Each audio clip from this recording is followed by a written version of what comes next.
Would you please join us in prayer and pledge? I think it's my turn.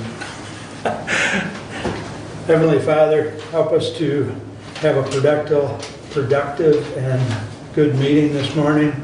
Look out for the residents of the county and give us a sunny afternoon if the weatherman can be right for a change. Amen. Pledge allegiance to the flag of the United States of America and to the republic for which it stands, one nation, under God, indivisible, with liberty and justice for all. All right, first call out to the public. Anyone wish to address the board at this time? Good morning, Honorable Commissioners. Thank you for serving Hillsdale County. Appreciate your service. I'm Ruth Brown, 45 Apple Run in Hillsdale. This morning I'd like to respectfully ask for your support for my reappointment to the Lifeways Board. In your packet, you've got some information, some documentation regarding the mental health code and how the composition of the Lifeways Board is made up. In the letter that's dated March 2nd, 2022, you'll note that county commissioner representation is not required by the mental health code. I did serve in the capacity of a county commissioner when I was a county commissioner on that board. Now I'm serving as a member of the general public. The Hillsdale County does not have representation, except for myself, for the member of the public seat. So if I'm reappointed, that's what I will be representing as a member of the public.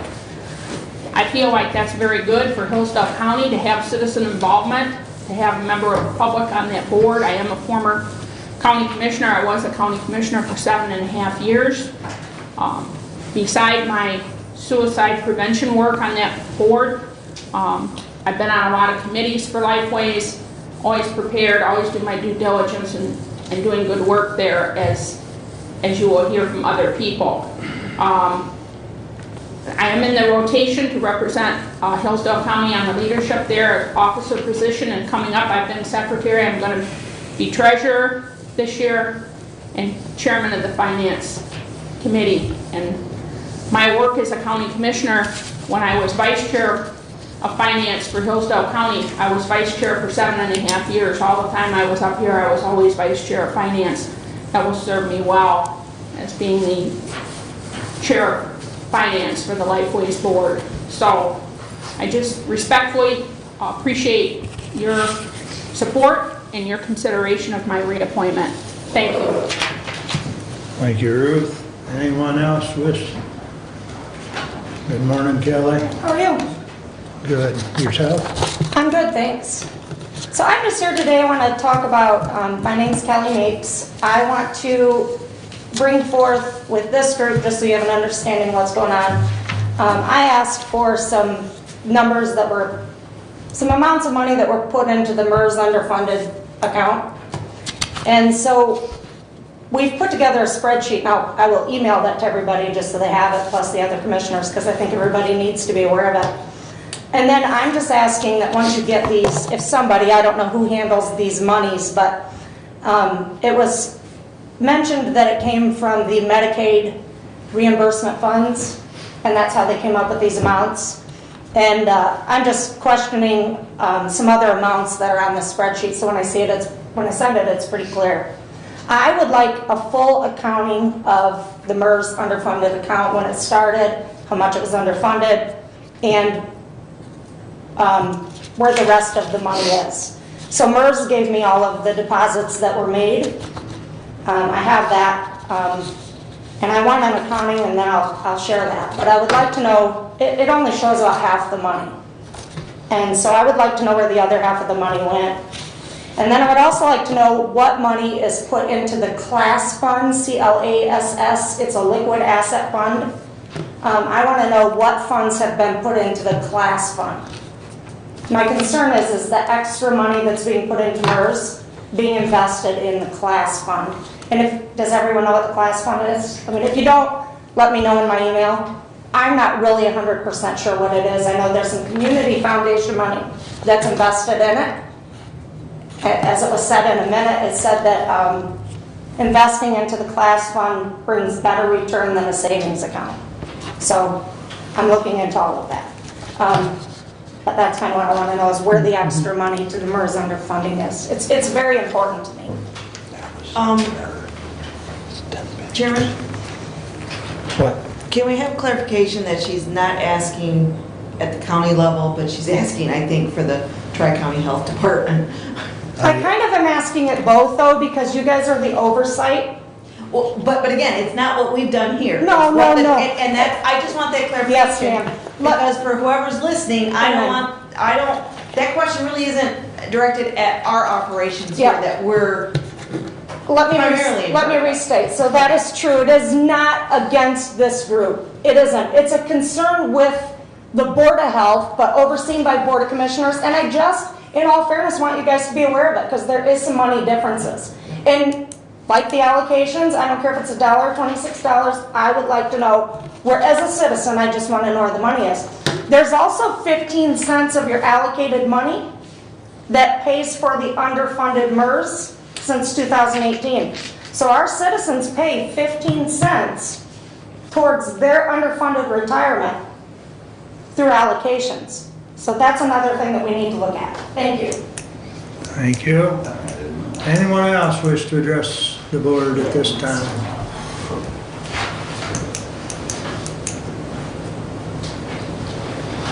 Hello, my name's Don Hobbs. I'm from Camden Township.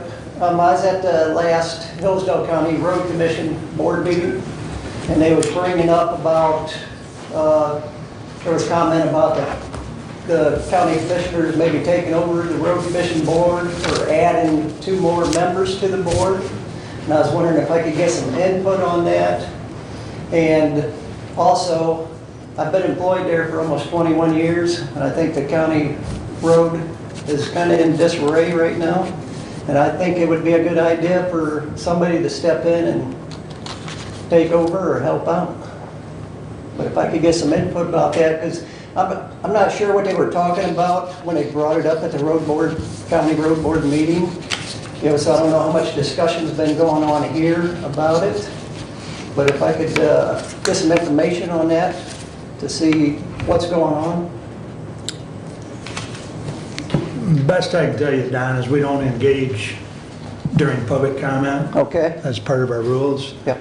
But it will be further discussion at a future board meeting. Okay. So if you watch our agendas, Okay. you'll be able to possibly attend the meeting where that's brought forward. Okay. Now, is the agendas that's online? Yes, And they're up to date? yes. Okay. So I went in a little bit yesterday and looked at some of it and trying to understand part of it. And so I've heard the road commissioner has been up here speaking about it, but I haven't watched that video yet, but I appreciate it and thank you for your time. Thank you.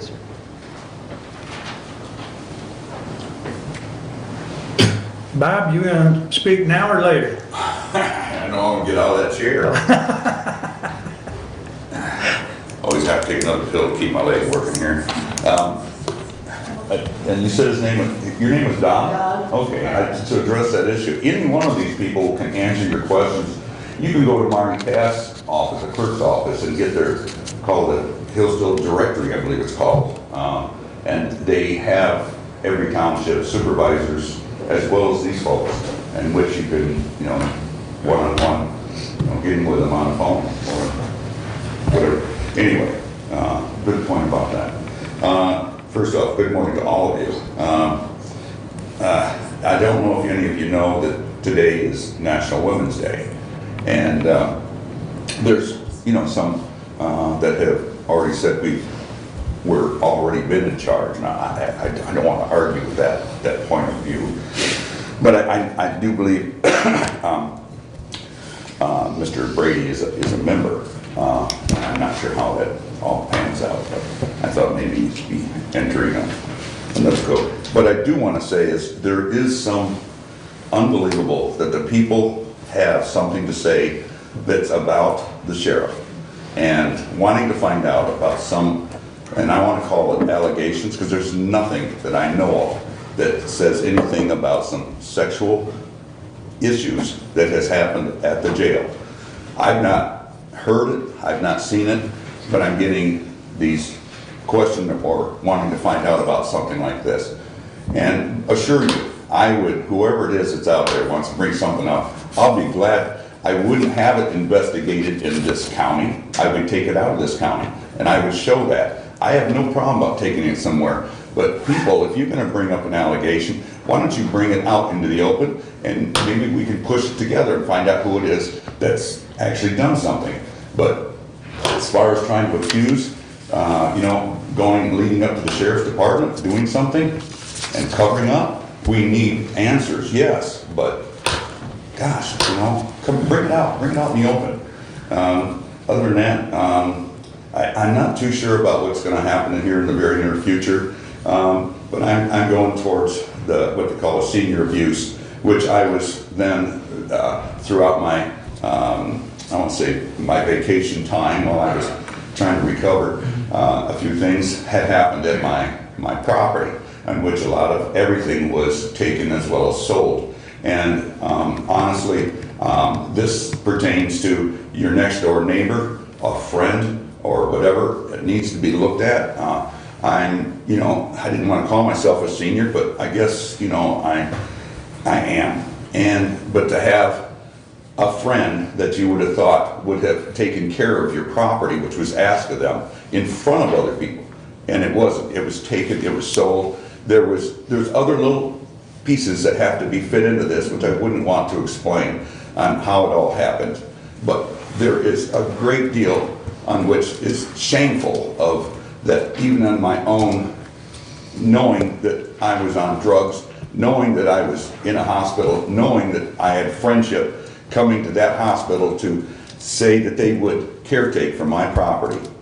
I hope you'll look at what senior abuse really is.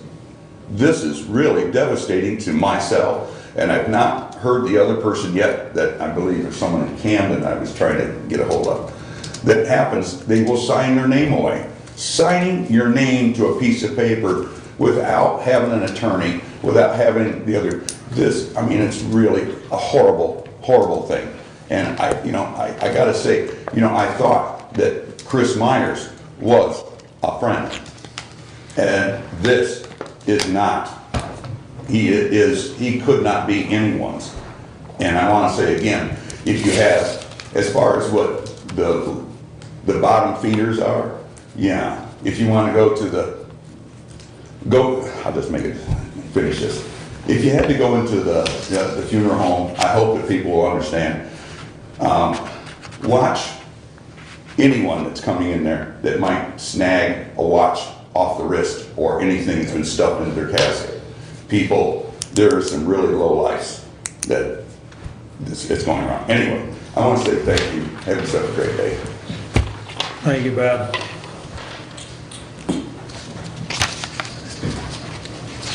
All right. Entertain a motion to approve consent agenda. I would like to, if we could, pull 22-034 from the consent agenda and move that down under Commissioner Engels. So done. And then I would move to approve the consent agenda as amended. Support. Any other additions or corrections? Hearing none, all those in favor of the consent agenda as amended, signify by saying aye. Aye. Opposed, same sign. Correspondence is listed. Any comments on correspondence?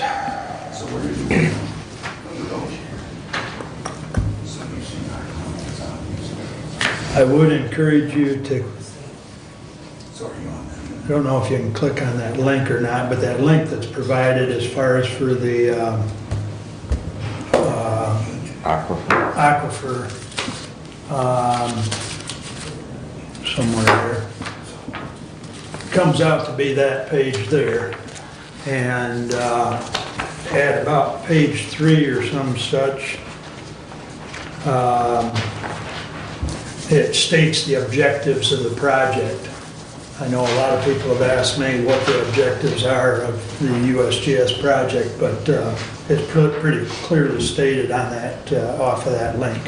So just wanted to bring that to your attention if you had not had time to look at that. And as stated, there is another meeting next Monday. Would that be under number 9, that attachment? Yes. What we're talking about? Yes, Okay. That is correct, The Kathy. geological mapping, data collection, and geological framework, geological deposits in a multi-county area. that's a mouthful, isn't it? Okay, all right. But Just that want to is- know where I'm going to look. You're in the right spot. Okay. Yep. But I would encourage you to look at that, because that does help clear up what our purpose is as far as the study of the Meshendo Aquifer. So, any other comments on correspondence?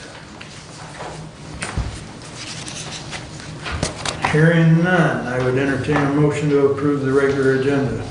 So moved. Second, Any additions or corrections? Other than that we moved 2234 down? All in favor, signify by saying aye.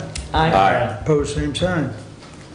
All right, that brings us up to Michael. Good morning. Good morning. Good morning, Commissioners. Thank you for this opportunity, and I am Michael Kratz. As the MSU Extension 4-H Program Coordinator for Hillsdale County, I am passionate about the success of others. I'm striving to equip and empower a team of volunteers as agents of change in the lives of youth throughout Hillsdale County.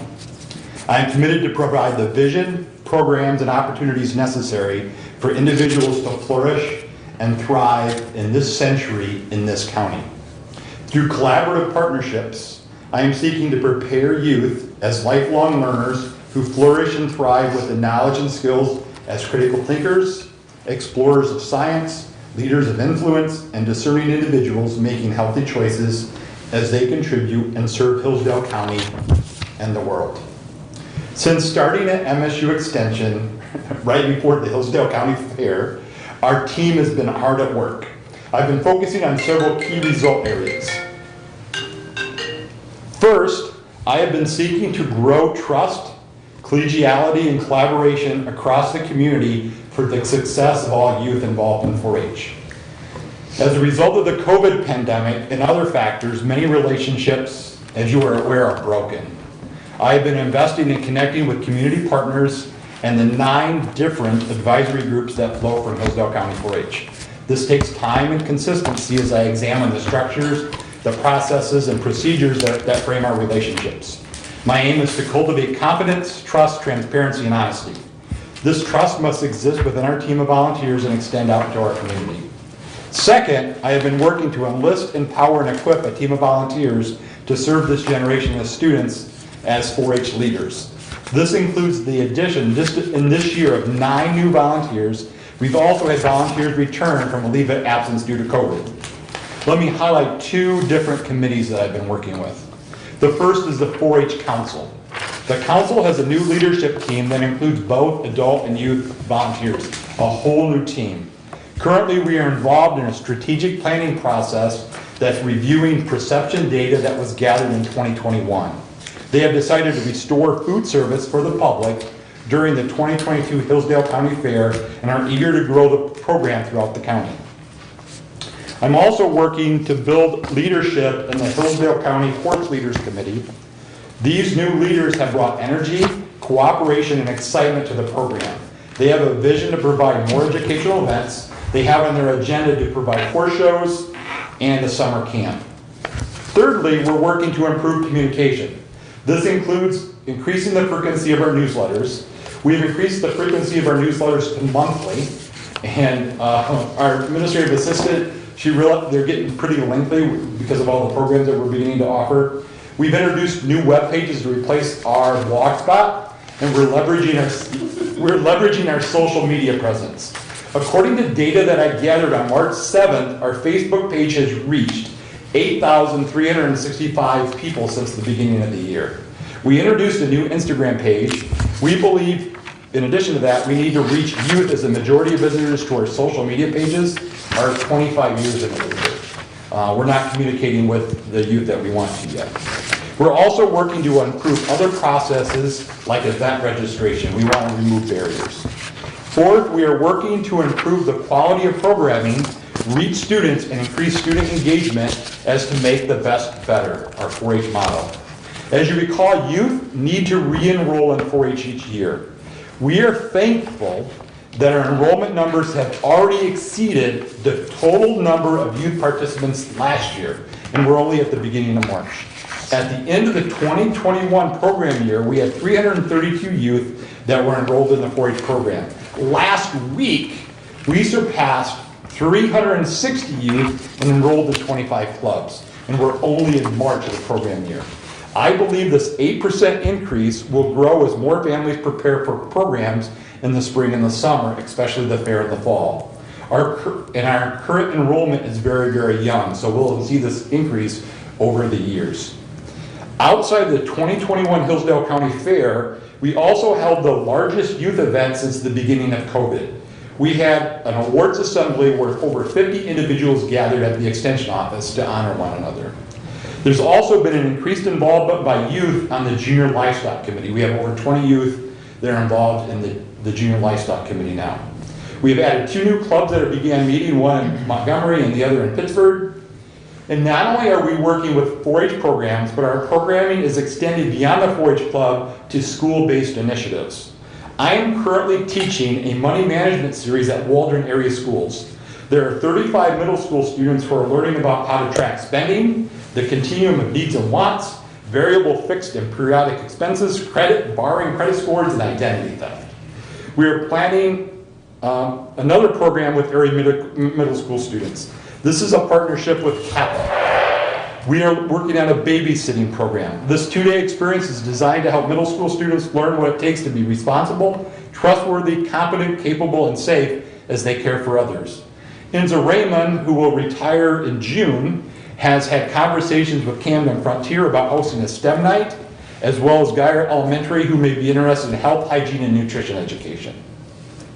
I have also attended a meeting yesterday to assist with the 374 fourth graders who will attend this year's Project Red, or Rural Education Day, that hands-on experience of agriculture.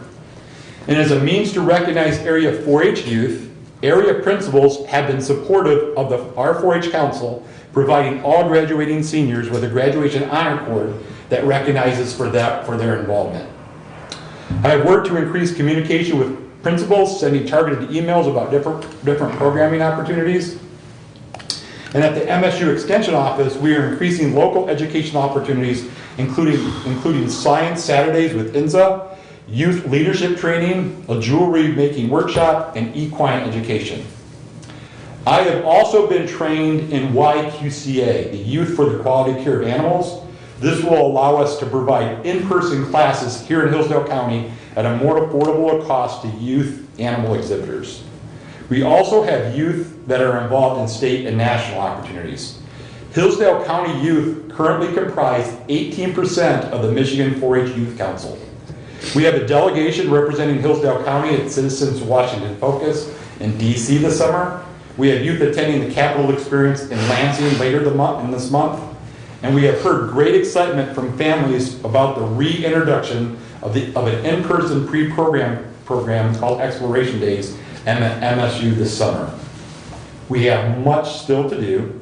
We have activities and events planned for the summer, including Clover Bud Camp for the younger kids, and an emphasis on increasing participation and engagement in the 2022 Hillsdale County Fair with its educational and economic impact. I want to thank you for this opportunity to serve the youth in Hillsdale County, and please always reach out with any questions. Thank you. Well, number one, I'll talk first since extension falls underneath my purview, Mike, and I'm glad to have you here this morning, glad to hear some of those new things that you are doing to reach out to the youth in the county and to get them engaged and re-engaged in the 4-H programs. I really appreciate you reaching out to the school districts to try and broaden that impact of the extension outside of our traditional agricultural areas and trying to reach those students that wouldn't ordinarily be touched by 4-H. Are you having, I know you're down in Waldron right now, are you having any other schools reach out for that same money management? As of right now, not, but I think as we emerge from COVID, their attentions can begin to focus on some other things. And so, as we begin to plan for things this spring, I send out regular communications to principals, and I'll keep touching on those, and INS is working on the science arm of that for the rest of this school year. And so the contact with Camden Frontier about a STEM night where we will bring science resources into the school district and be able to bring some of those things there at Camden Frontier. So. My question would be, is your money course, I forget what you call it already. Money management. Thank you. How many week course is that? It's a 6-week course. We go on every Tuesday, meet with students for an hour at the end of the school day during their school time. And so it will be 6 weeks. I'll go out there this afternoon. Right. The only thing I might say is you might want to make your services known to school boards. Okay. Not just the principals, maybe also the superintendent, Yeah. because sometimes, I mean, having been a former school board member, we don't know all the Yep. things that are brought to the principal per se if they decide that it's not something they want to pursue. That's Whereas right. there might be school board members who would be 4-H and or might have an interest in making sure something like that happens maybe. So I would suggest that. My other question would be is, what were our enrollment levels prior to COVID versus what they are now? We're not at that place yet, and so, but we're approaching that. And so I don't know exactly what will happen in the next several months, but I'm like, as I was leaving the office today, I saw 2 new enrollments come through. And so I'm hopeful that we will get to the 2019 enrollment numbers, but we're not there yet. What were the 2000 numbers approximately? I think they were like in the 400s. Okay. So, Okay.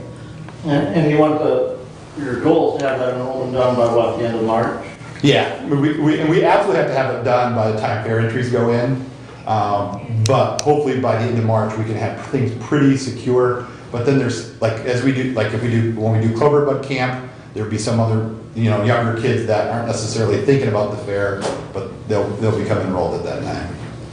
I will say I am a 4-H volunteer. That's awesome. I am currently enrolled at that. Also, I've had 3 kids that were involved, which they are now all aged out of the system. But my understanding back when we were involved is you had to be enrolled by a certain date in order to participate in the fair. That's correct. Is that a club level rule or is that a county level rule? It's a county level rule in partnership with the fair, because we need that information in order to be able to process all the information in our. Correct. And what is that date?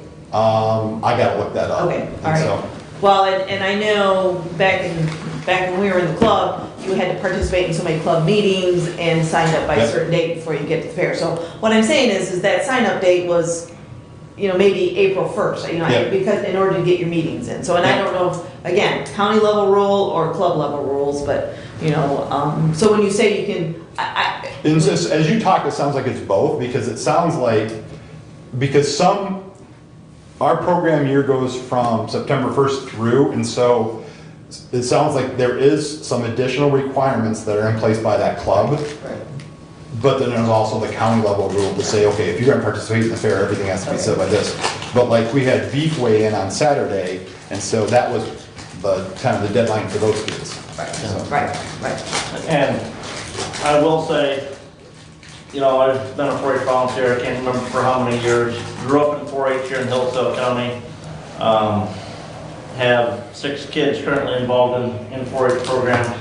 And Mike has provided a breath of fresh air, I think, to the 4-H program here in Hillsdale County.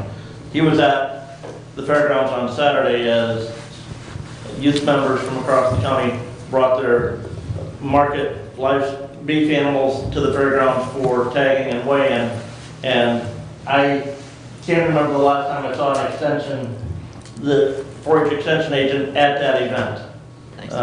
You know, and so, and numerous other events that Mike's been at, that it's like, you know, just his openness to the community is just phenomenal.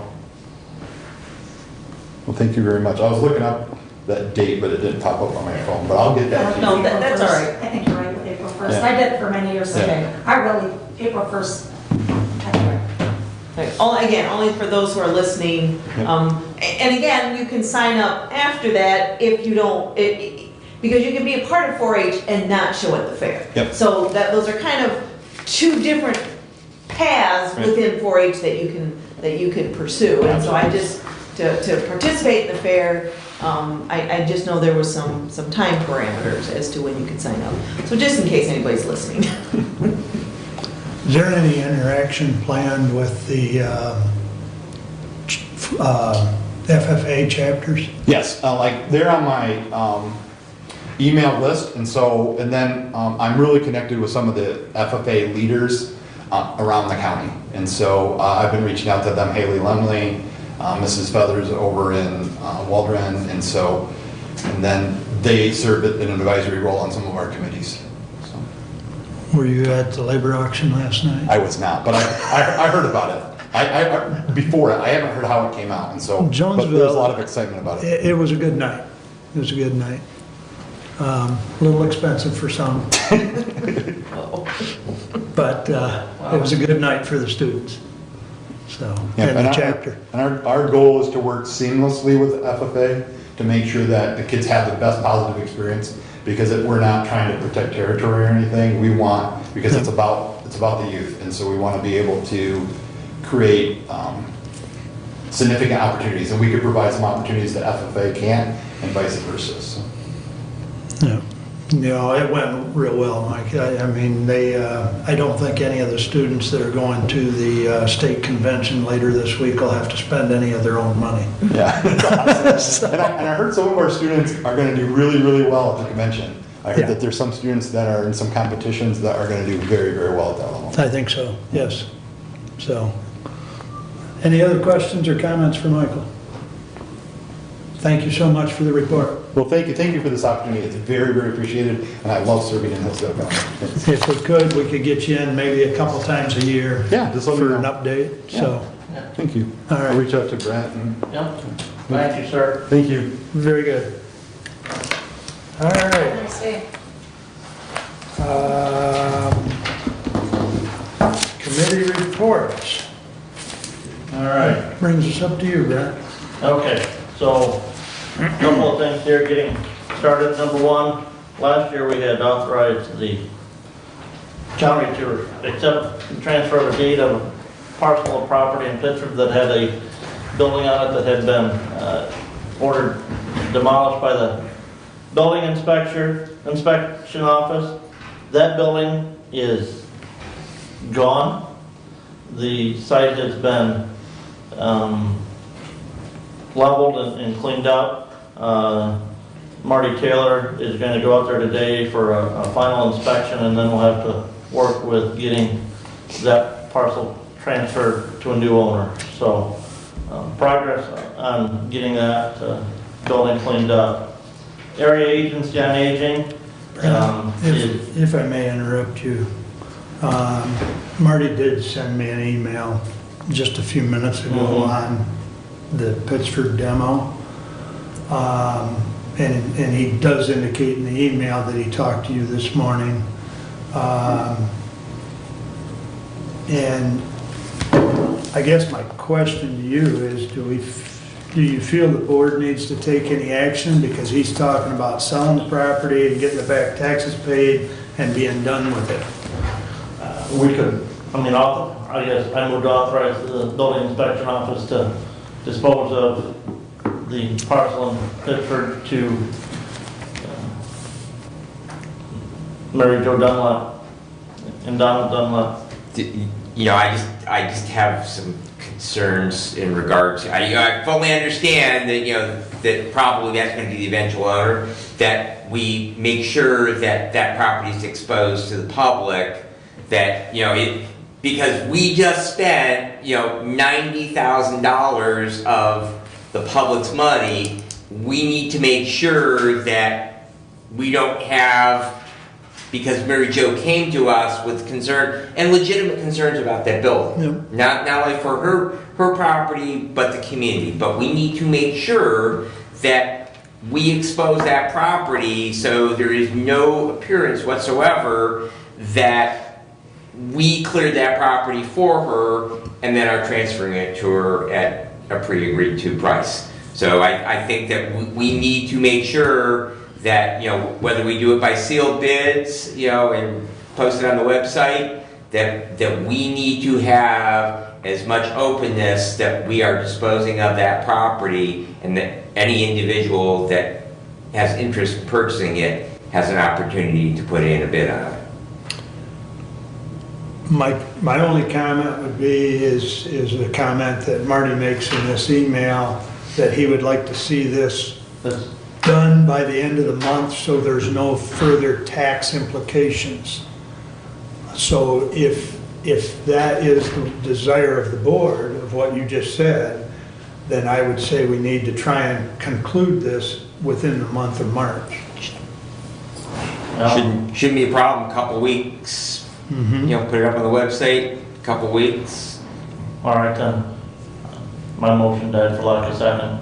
I'll move to authorize the building inspector to post request for bids on a parcel in Pittsburgh. And bids shall be submitted by the 18th of March. Sealed bid? Sealed bid. Thank you. I'll support that motion. Okay. I'm acceptable with that. I mean, that addresses both Yeah. concerns, Yeah. I believe. Yeah, and I, if I might speak to the motion, Yep. Mr. Mayor, thank you. Please. I fully, support what we've done there. I just, in the interest of openness, that I just want no appearance whatsoever that there was, a pre-made arrangement that we have taken a significant amount of dollars from building inspection fund, cleared the property, because you may recall my comments when the precedent and the request that Marty had after that about other properties, we just want to be, as open as possible. And if nothing else, we could say, we spent $93,000 to clear this, and we only netted, on an open, exposed, sealed bid situation, we only netted this amount of dollars on it. That's why we can't continue to do things like that.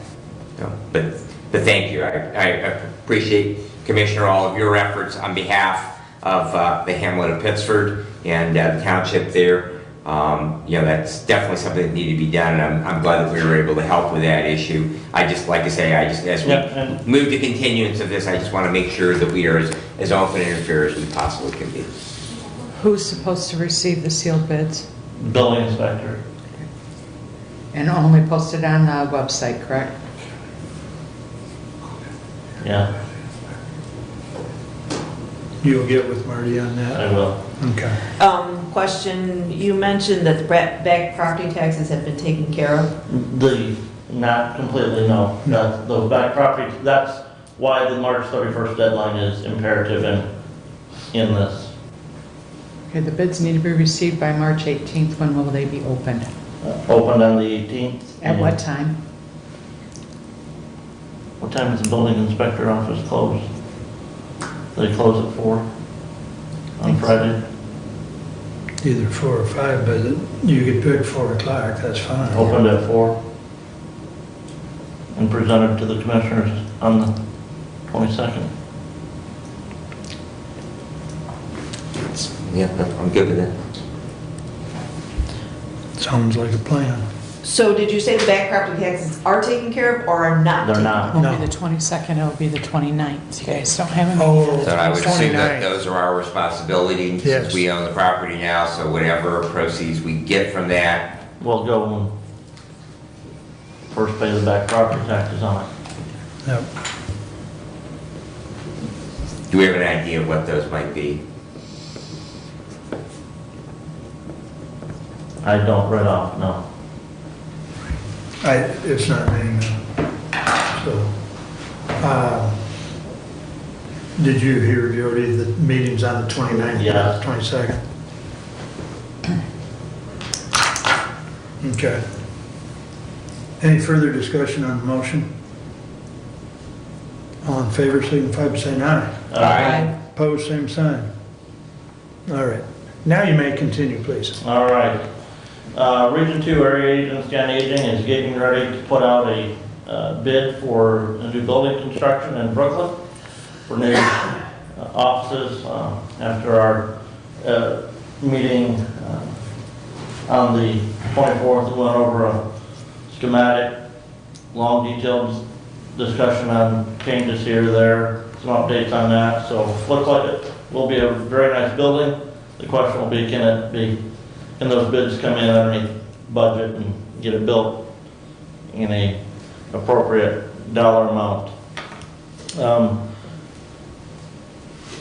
Hillsdale Senior Center, I do believe we all got an email from Marnie that Terry will be here at our April 12th meeting, presenting on the request for the renewal of one of the Hillsdale Senior Center millages that is set to expire at the end of this year. That was a half-mill levy that was authorized by the voters of the county.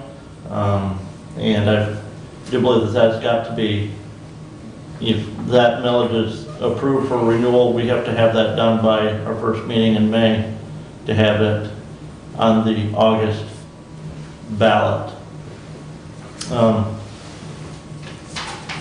Bob talked about some elder abuse issues, and I just want to remind the public that both the Senior Center and Region 2 Area Agency on Aging have staff and capabilities to help residents in our community that have undergone elder abuse type issues. So if you know a family member that's encountered that, or you yourself have encountered that, reach out to either the Senior Center or Region 2 Area Agency on Aging for some of that assistance.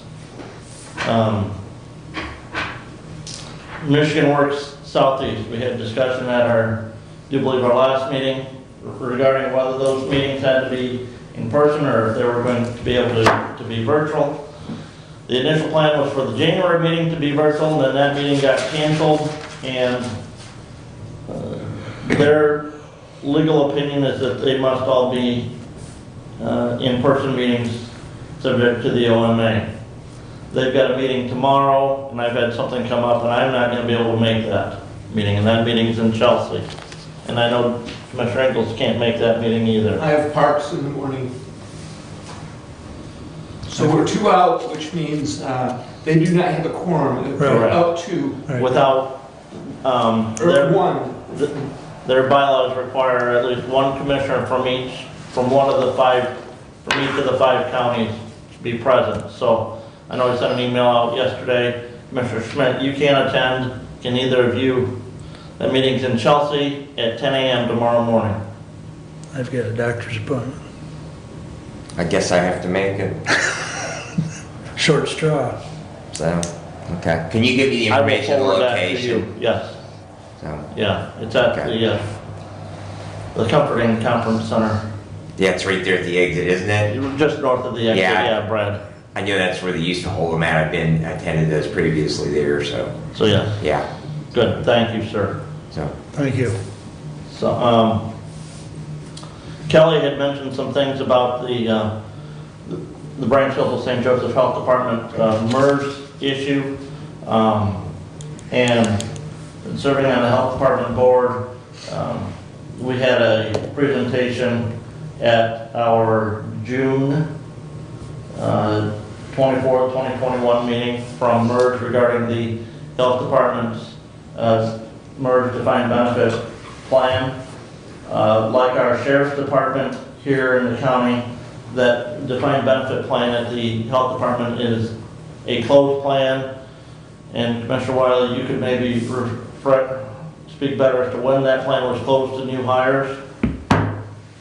It's been a few years ago. Yeah, it's approximately 6 years ago, 5, 6 years ago. And it starts, if you go to the Health Department's website, bhsj.org, and you go to the Board of Health agendas, and you go to the archives there, you can find that document from MERS, starting on page 4 of that agenda.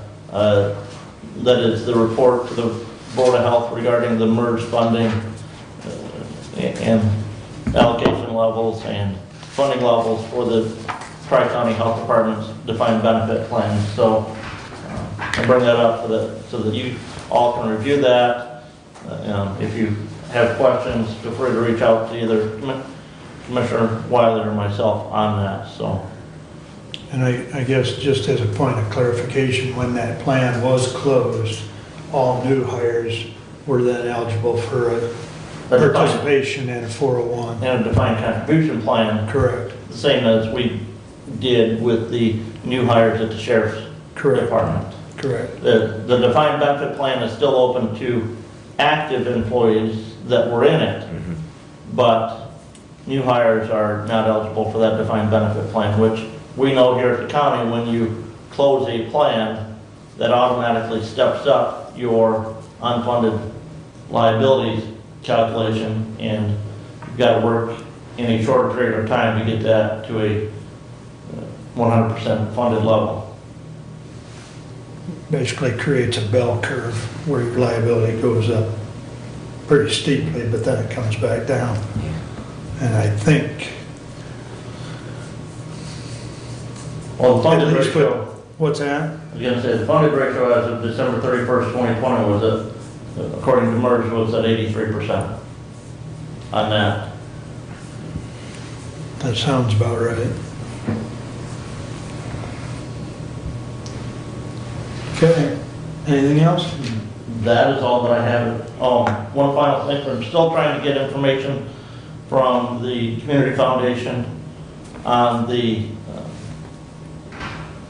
Fema grants that Yes. they had been administering, to see the complexity of that and to see if we can get Mr. Whitaker or somebody at Emergency Management to take over that program. So Did you get, I think Teresa sent it to everyone, her summary, about 10 pages of the MERS activity? I did. I haven't had a chance to review all of that yet. I guess the only reason I bring that up is if any of our fellow commissioners would like to look at that.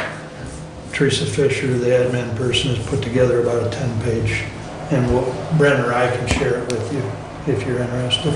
So,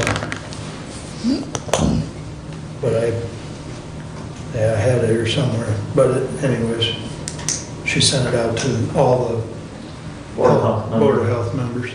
So, and I believe it was, I'm with Brent, I haven't had time to look at all 10 pages. Any questions for Brent? All right, Mr. Brad. Alrighty, my report will be relatively brief.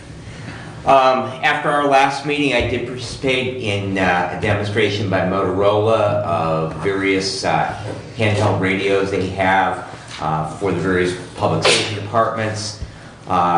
Interesting thing, if you really want to spend a ton of money on radios, they actually have one that integrates not only as a radio, but utilizes the cell phone system.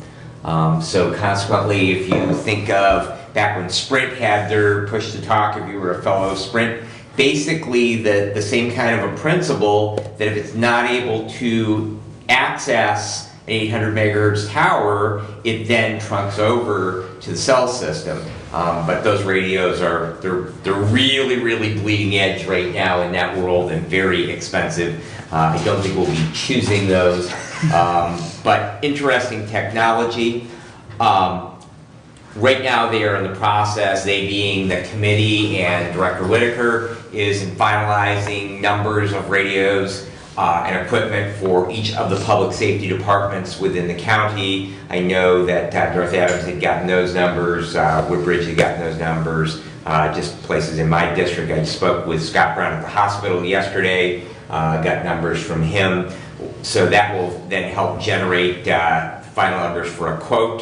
We anticipate having those by the end of the month.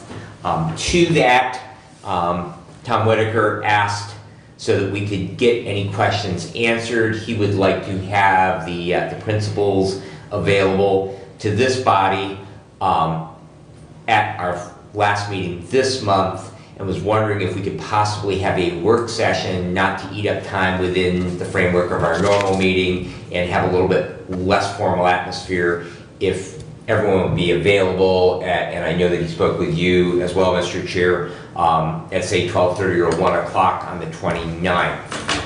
And if that would be possible, I would put that in the form of a motion that we would hold a work session. And I don't know what time frame, if you would like to have a recess long enough to have a repast in between. I don't eat lunch, so it does not matter to me as long as I have adequate caffeine levels. I support. Do we have a time for that, just so we can have it in the form of a motion? Yeah, Well- I would say 1 o'clock. Okay, And all we'll right. do our best to be done by noon so that everybody can take an hour for lunch if Okay. they so desire. Very good then. So we'll begin at 1, if that will work, So we're saying the county commissioner meeting isn't the 22nd. because of the MAC conference, right? I'm readjusting my book here. Okay. So, county commissioner meeting. And so then you want to have a meeting at 1 o'clock, and how long is that meeting going to take, do you think? I would say probably an hour and a half. We should be able to cover everything in that. We just want to make sure that, anybody who has any questions, that they can be adequately answered. And That- I believe Thomas wanted to have Kenwood in. And Motorola, both available, present. yes. Yep, yep. Okay. Yeah, is that the best time for some of our emergency personnel that may have questions on that to be able to attend? I don't know that there's going to be a best time, Commissioner. So obviously, that I can tell you that we will struggle to get attendance no matter what time we hold it at. But, I would be happy to adjust if you would rather have an evening time for it. Well, I think So, the other issue too, though, is the availability for Motorola and Kenwood. Kenwood, yes. You know, They've got a pretty good if purchase. they've got a- They're gonna come if whenever they- they need to be here. if we're talking about spending this amount of money, if we have an evening meeting, if they want to sell the product, they'll be there. They'll be there. Yeah. I guess that's something Thomas would have to check with him, because he was gonna reach out to both of them Right. after we discussed it. I would rather it be an evening meeting.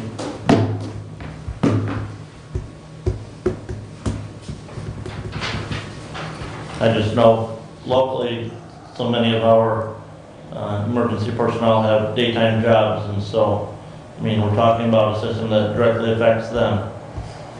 And they, just so you do understand, Commissioner, they have been involved, all of them, throughout this entire process. So, they've held webinars, did virtual, and brutally honestly, throwing my own fellow, fire personnel under the bus, we did not have, out of 14 fire departments, out of the survey and the participation in that, I believe the numbers were like 9 and 11 or 9 and 12 of the 14. So and they were given plenty of opportunity to, fill out a survey and send it back, or participate in 2 virtual sessions. So, I'll be, I'm happy to do whatever. I want to make it as available to many people as possible, but I think the purpose of this session was more directed at this body, that they've already gotten the input from, and as far as of the committee, we have representatives from those organizations. Right, as Commissioner has explained, there's been a variety of committee meetings that's outreached the variety of groups. They've had plenty of opportunity, and my impression of what Tom wants is to address the board more than outreach. So I think a daytime, 1 o'clock time frame works well. And we can certainly set it up with WebEx to be interactive if someone from the public wants to interact in that particular meeting. And we'll have a fire association meeting, so I can make sure that everyone that attends there is Okay. aware that Okay. we have that information as well, either in person or virtually. So I believe we did have a second, didn't we? Yes. I thought so. We got kind of, And it's for 1 PM on the 29th. Correct. Here. any further discussion? I can see a no coming over there. All in favor signify by saying aye. Aye. Opposed? Aye. Motion passes 4-1. Thank you, everyone. All right, moving on. I did attend the Board of Review training that was hosted by Equalization. Thanks again to Nick Wheeler for putting that together. There was an approval process with Department Treasury so that we could host that class. It was at a much lower cost than was available through MTA or the Tax Commission, and was well attended. The meeting room out at MSU Extension, at least the session that I attended, the evening session, it was full all the way to the back. And I am certified now, although I am unable to participate as a county commissioner in my township's Board of Review. That I did want to take advantage of that. That is a very, very important function in regards to property taxes. We have our Prevention Works meeting this week. That will be Thursday at noon at Lifeways. That is a community coalition, so it is not subject to the Open Meetings Act. However, as chairperson of that body, I always am open to public comment, and we make sure that if any members of the public want to address that body, they have the opportunity to do so. My monthly meetings are ongoing, kind of in the middle. Another weird month where the second Monday actually occurs after the second Tuesday. That happened last month as well. And I believe we'll have some lively discussion out at Hillsdale Township tonight in regards to some flooding that they had in that last high water event. And the last item I had was just informative MAC conference. Yes. Who all is going? I have not. Well, I had made a note, I was going to bring that up. Okay. We can discuss it now. Okay. I know I'm attending, I don't think anybody else is. They extended the deadline Yes, for it. they did. And I've been vacillating, and that's why I just simply wanted to find out what our representation there was. I have the time carved out on my calendar. I'm just, for really a day and a half, because really there's full day session on Tuesday and a half day session. I'm just a little gruntled at the price. Oh, It's agreed. almost $500 Agreed. for a day and a half. But if you are going to, I don't know if any of my other fellow commissioners are planning on attend, but I'm like I say, I'm still vacillating, but they did extend the deadline for registration, so I would be willing to take the time to do that. With the caveat, I still think that $470 some for a day and a half is kind of pricey. Yes, it is. Because really, and I mean, you are right, the bulk of it is the day and a half, Tuesday and Wednesday. There is some items on Monday afternoon, but most of them really Right. are more executive type stuff or MAC meeting. There is a couple breakout sessions, but really nothing that, I shouldn't say this, but it really doesn't amount to our time to drive to Lansing. Whereas Tuesday is a loaded day with a lot of breakout sessions and information, as well as Wednesday morning.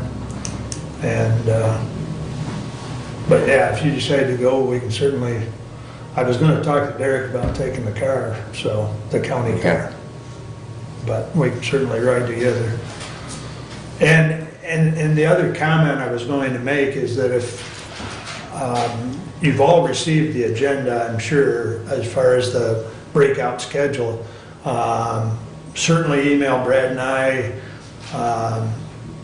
And we'll do our best to attend some of those, because sometimes, quite honestly, you look at the breakout sessions like, gosh, which one do I go to? So if there's a particular interest, it'll help, at least for me, it'll help me decide that, okay, maybe I better go to this one, and we can bring back that information. So if there's a particular one, feel free to email us. Okay, anything else? That concludes my report unless there are questions. Questions? All right. Mr. Doug. We have moved resolution 22034. We can talk about that first. Commissioner. For the record, would you please read and we'll put it, I don't have that up right in front of me. Jody, I'll hand it to you. How's that? Since we pulled it, we read it. Your Honorable Board of Commissioners, we recommend the following individual be appointed to the Hillsdale County Planning Commission to fill the natural resources position as follows. Michael Clark, to be appointed 3/8/2022, term of appointment partial, 3-year term, expiring 12/31/2023, respectfully submitted, and I so move. I'll support that. Thank you. All right. I have to have this pulled because of the requirement in the Planning Commission ordinance that requires that the natural resource person be either a member of the County Conservation District Board, or an employee of the County Conservation District, or Michigan Department of Natural Resources, or a member in good standing of one of the countywide nonprofit corporations with their corporate office in the county of Hillsdale, whose bona fide purpose is to be in an environmental and natural resource organization. And on Mr. Clark's application, I did not see any reference to any such organization. May I answer? Please. Thank you. Please. So, Mr. Clark is there as a member and officer of the Hillsdale County Conservation Club. As former chairperson of the County Planning Commission, that slot has been open for a number of years, and they have struggled to try and get someone to fill it. We actually reached out and got a legal opinion that a conservation club, we have 2 that are their charters. They are educational institutions dealing with the environmental issues. One is Red Fox in the northern part of the county. The other is the Hillsdale County Conservation Club. And we did reach out to both those bodies, and the Hillsdale County Conservation Club recommended Mr. Clark. And so therefore, Mike did apply for it, and that is the reason why, Commissioner. So if his application glossed over that, but he is there representing as a member and officer of the Hillsdale County Conservation Club. Yeah, so would have had that question if that would have been. Okay, so, yes. Agreed. So, And as I told him, I could not remember, because you and I Yeah. discussed this Yeah. a few weeks ago, but Yeah, no, I've known Mr. Clark for a long time and fully appreciate his willingness to serve on that body. any further discussion? All in favor of the resolution signify by saying aye. Aye. Aye. Opposed? Thank you. Please continue, Doug. Thank you. As far as road commission goes, I have on your table in front of you the agenda and the minutes from the last meeting. I intended to get those in the packet. But you have here, just to bring you up to date on what's current with the meetings of the road commission. Report from their last meeting, the Montgomery Road Bridge had a pre-construction meeting. The job was to have started March 9, which is tomorrow. That has been delayed 2 weeks due to frost laws. And Central Dispatch is notified prior to detours being posted. So that will occur when the frost laws are released. Squawfield Road Bridge, planned to start end of June. Approved were Scipio Road stabilization, one time at $17,205. The township share on that is $6,882. Also approved was Scipio gravel patch, 1,500 cubic yards at $27,750. The township share on that is $18,500. Salt orders, salt is difficult to get. We are on the low side of supply. It's going to be an interesting March, I'm sure. They do have enough. Currently, they have more on order. The frost laws did come into effect on March 1. Typically, they go about 30 days on the frost laws. They spoke as well about the county radio tower and the property near Bundy Hill. It's over by more Jerome area, I believe, and the 150 by 150 for the tower should be able to find space. They were very favorable with that, since they used part of that tower as well. So that went well. As far as the parks go, the house is making progress at Lewis Emery Park. Flooring was delivered on Friday and is currently being installed. I stopped in there yesterday. They were working. The house should be finished up possibly as soon as this Friday, but it is moving right along to try and finish that project up. With facilities, we've had tours of the courthouse. We've had Renaissance was here again last Thursday. That's their second visit. They took more drone footage of the cupola as well. Their drone that they had previously was more on the roof, so they wanted to look more. We want to try and see what we can include with this project as we go, so we don't have to redo mobilization and undo things that get done. Brand Row Enterprises had a second visit as well as Thursday. They are a construction management company. Skillman was here last week. Mike Kinney from Skillman, they also are a construction management company. We're looking forward to hearing from Source One and Renaissance. Numbers will begin flowing soon, I'm very sure. And then we'll be able to, it's time to move. And we're trying the best we can to get this thing going. It does depend on other people, and so we can do what we can do is what we're trying to do. Any questions on the courthouse? We have not heard on the grant yet. We have not heard on the grant. Yes? Go ahead, Brad. Thank you. Commissioner, I've had questions about the rental in the house. How are they going to handle applications to the road commission / parks commission? Yes, Maryland has that information. Okay. At the road commission.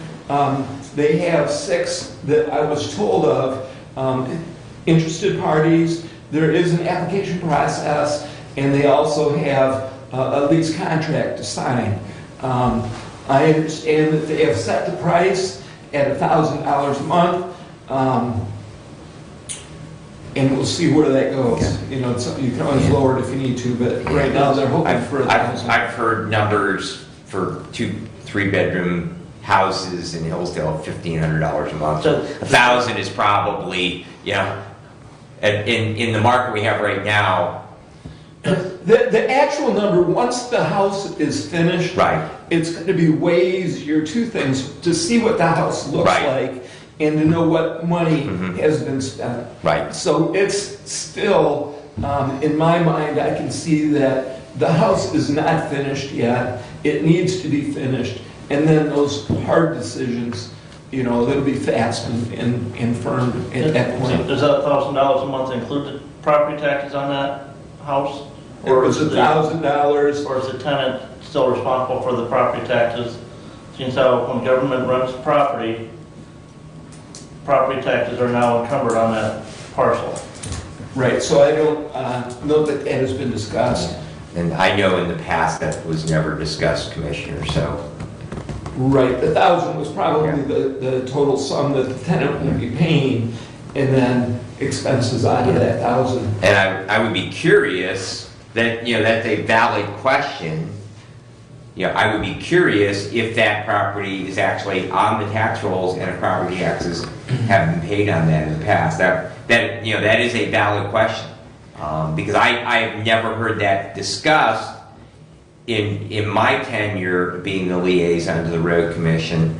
And that house was always a subject of discussion, money that was put into the fireplace out there because the tenant that was their primary heating source. They put a bunch of money into fixing the fireplace at one point and some other repairs they had done over the years with it. But I never ever heard any discussion about that property is on the tax rolls or property taxes were being paid or that there were any part of the rent. I would assume it would be like any other landlord-tenant relation, that it would not be over and above what the owner of the property, if they have liability, would be paying. For instance, the city of Hillsdale is in the process of selling this ground that they have out in the industrial park. Mm-hmm. And that has been still in production agriculture. Right. Part of that lease agreement with the individual who's rented that required them, in addition to what they paid the city, to also pay the property taxes on those parcels. And the property tax bill actually went to that individual directly. It didn't even go to the city of Hillsdale. So, We will have discussion tomorrow, shortly after 9 o'clock, with Parks, and we'll bring this up. So we will know. Well, I think I would agree with Brad's comment. I've never heard the tax discussion, so I don't know that it's even on the tax roll. Yeah, and it is a valid question because it is public property that is, they would in effect lose their exemption because they are commercially renting it. No different than were we to rent the space in the courthouse annex where the building inspection used to be to a member of the public. Mm-hmm. That for office space, whether it be an attorney or a counselor or other function, if it was private business, we have a tax liability for that. So that's an excellent point. So, Kathy, you had a comment? I'm wondering, I have no idea, the industrial park, is that different than other county or publicly owned? other government, no, Yeah, government owned. if any government-owned property is rented out for commercial purposes. It loses its tax exemption. Now, the difference with some of those activities that we have out at Care Drive is those are other Governmental. tax exempt governmental agencies that are not subject to taxation. And so in the annex, if you rented out part of that, you're gonna have a split, part of that building's gonna be taxed at that point? Depending, there again, it would depend as to who you would potentially rent that space to. Okay. Thank you. And I just have one other thing under facilities that I want to wish a happy day late belated birthday to facilities manager Randy Finley. So. If he's watching, he's smiling, so, okay. Anything else? Yes, to continue, I had a ride-along with Deputy Leva of the Sheriff's Department last Thursday. I did a full shift, 10 hours, from 6 in the morning to 4 in the afternoon. It was a terrific ride and highly recommended to each commissioner. I want to thank Commissioner Benzie for reminding me that we have the opportunity to do a ride-along, and which it was very informative. And it was interesting. It was a full day on the road with a variety of activities. We had on Montgomery Road, where Woodbridge comes in, there's the bridge there. There was a car or a truck that had actually driven into the river. So we had a variety of events that occurred on that ride-along, and we also had a full tour of the county, hitting all 4 corners. So it's quite a day. And I highly recommend that for each commissioner to do that ride-along. And I want to thank Deputy Leva and Sheriff Hotshire for providing that opportunity. It was a good experience, very informative all the way around. I have information from last night's city council meeting. There was a presentation by Troy Reel and Sean Vondra on the ISD countywide millage that's coming up on May 3rd. The 2 mills that they're asking for is for special education needs. There's a flyer available on their website, and I do believe that they will be contacting our chairman so that they can have a presentation for the Board of Commissioners. They will be calling, I'm pretty sure. They talk about code enforcement in the city, parking on lawns, barking dogs are the 2 common complaints that folks have. In the city manager's report, they talked about TIFA and BPU money, that the money borrowed by TIFA from the BPU, all of that money has been spent from the loan, and they are ongoing with paying that money back. They do intend to pay that money back to BPU. The budget process is in motion in the city. Their proposed budget will be in April. They do have many employment openings in all departments. There's staffing shortages, and there are efforts to try and fill those shortages. They are currently doing a terminal study for the airport. They're rebuilding the terminal. FAA money is available. The application has been submitted, potentially $2 million with construction beginning next spring. For the roads in the city of Hillsdale and in the streets, 50 ton of patch has been applied to the streets in the city so far, with more to come. They're working on the roads and the streets in the city, and as I said, 50 ton already has been applied on those streets. As far as Westwood street project, they have spent $160,000 on the study and engineering for that street project. It's a $4.5 million project that they're hoping for. So that completes my report. Although I did talk with our city clerk, for ballot initiatives, the wording needs to be approved by the Board of Commissioners by April 26th in order to get on the August ballot. May 10th is the day to get that information to the clerk. For the November ballot, the date for the wording approved by the Board of Commissioners is August 2nd, with August 16 being the date to get the information to the clerk. So with that, I am complete. Questions, comments? There were comments in the public comment about potential changes to the Board of Road Commissioners, and have we heard back from those legal questions that we've sent to the attorney for some clarification on before we have further discussion on that here? I talked to Tom last night just for a few minutes. He indicated he was going to try and that he's looking at the questions that were submitted to me, that I submitted to him, and that he would try and get back to me today.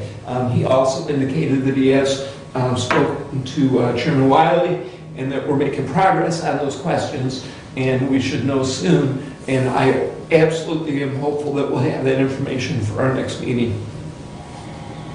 And this timeline is one, that is the point of the timeline. And then we can proceed from there as to whether we decide to have a public hearing or 2 public hearings. We will know those answers, yes. Yeah, we'll know those answers once, because that was one of the questions about the public hearings. Yeah. So, Speaking of, I guess, those public hearings, I did have somebody bring up to me whether Brent Leninger has, is there an issue of his independence to make a decision with regard to the road commission, because his father, who is Gary Leninger, is on the road commission. So is that one of the questions? No, but I can include that. Okay. There you go. There you go. That's why I'm bringing it up, because somebody asked me that question and I said, I don't know. So Yeah. Okay. And I did indicate at the time, and once we get these answers to the questions, there could be follow-up questions. You know, so that we're going to try and progress it and know what we're doing. That's the goal.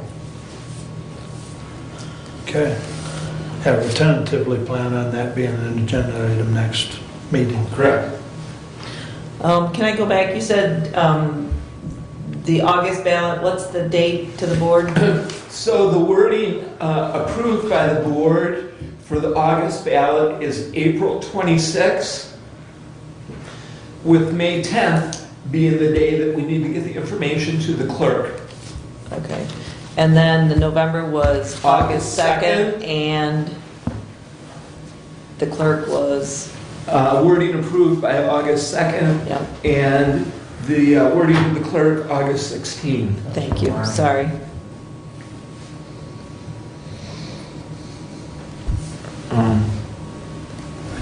That was regarding the, and just, Go ahead. those dates are a little different than what Clerk Cass had shared with us back on February 28th regarding the senior center millage, because as I read that, and certified passed by the Board of Commissioners by May 10th, by 4 p.m. So, So this is information that I got from Ronnie last week, okay. So I and guess confirmed as I was going. my question is, I don't know when our meeting dates are, so is that why we have 4/26 to the Board of Commissioner, because that's the last meeting prior to 5/10? I mean, I don't know without looking at the calendar. I mean, that's kind of what my assumption was, is that the Board of Commissioners was the last We meet on the meeting. 10th. We meet on the 26th, and then we meet on the 10th. So the question is could that be passed by this Board of Commissioners on the 10th, and then gotten to Marnie in time? Yeah, the point is she needs it on the 10th. She meets on the 10th. I believe that's the plan. And there's really no data collection or name, I mean, do you have to have signatures in between? I mean, I don't know how this works. Meaning, if you got approval on the 10th, is there legwork that has to be done before it gets to Marnie?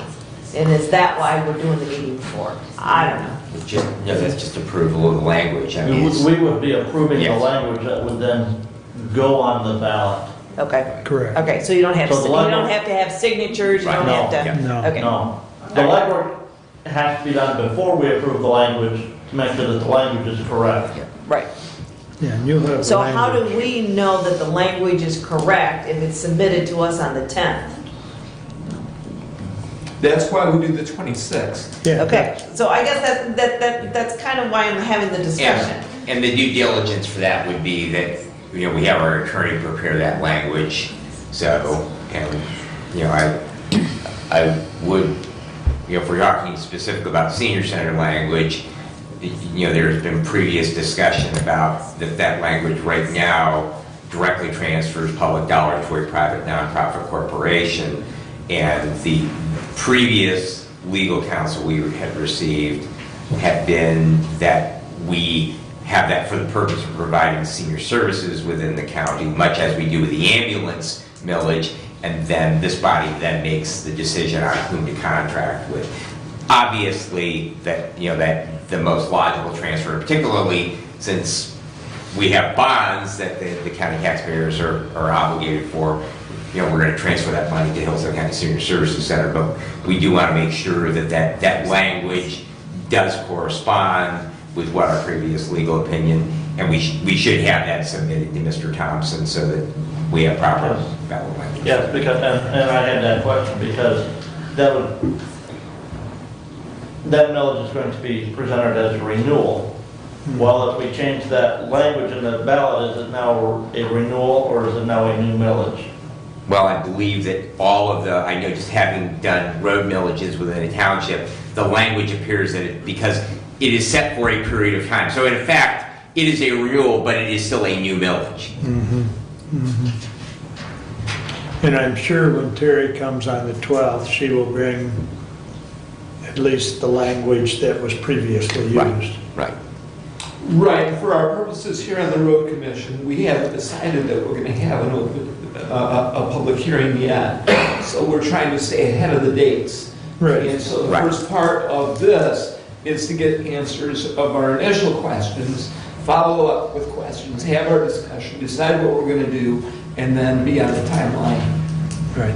which will include proper wording for whatever ballot we may or may not decide to do. Okay. Anything else? Thank you. All right. Kathy, I believe you're up next. Okay. If I may, Please. back to Mr. Ingles for a minute. I know we haven't heard anything on the grant application for the courthouse facility study. Because part of our other discussion regarding the ARPA funding was the imperative that we get that study done as soon as possible. Should we just move forward without that grant funding and just figure out a way to pay for that using some of the ARPA funds to get that study done so that we can then proceed with future facilities needs planning? Two things on that. One, Commissioner Schmidt and I have talked a little bit about that, although not in depth. That is a question, that's a great question, okay? In talking with facilities department head Finley, two of the groups that we're talking to right now have indicated that they are capable of incorporating our space needs as we go through the process of deciding what we need to do. So while we are waiting for the grant, we are not stalling the process. We think that Source One and Renaissance can look into space needs as we go. And if we need to, we have two space needs studies sitting on a shelf in the room with companies that could be interested. You know, we've talked to the Saginaw group once, and we may end up talking with them again. But we do not intend, we intend to be expedient as we can, as we go, to answer your question. So maybe is the answer. Fair?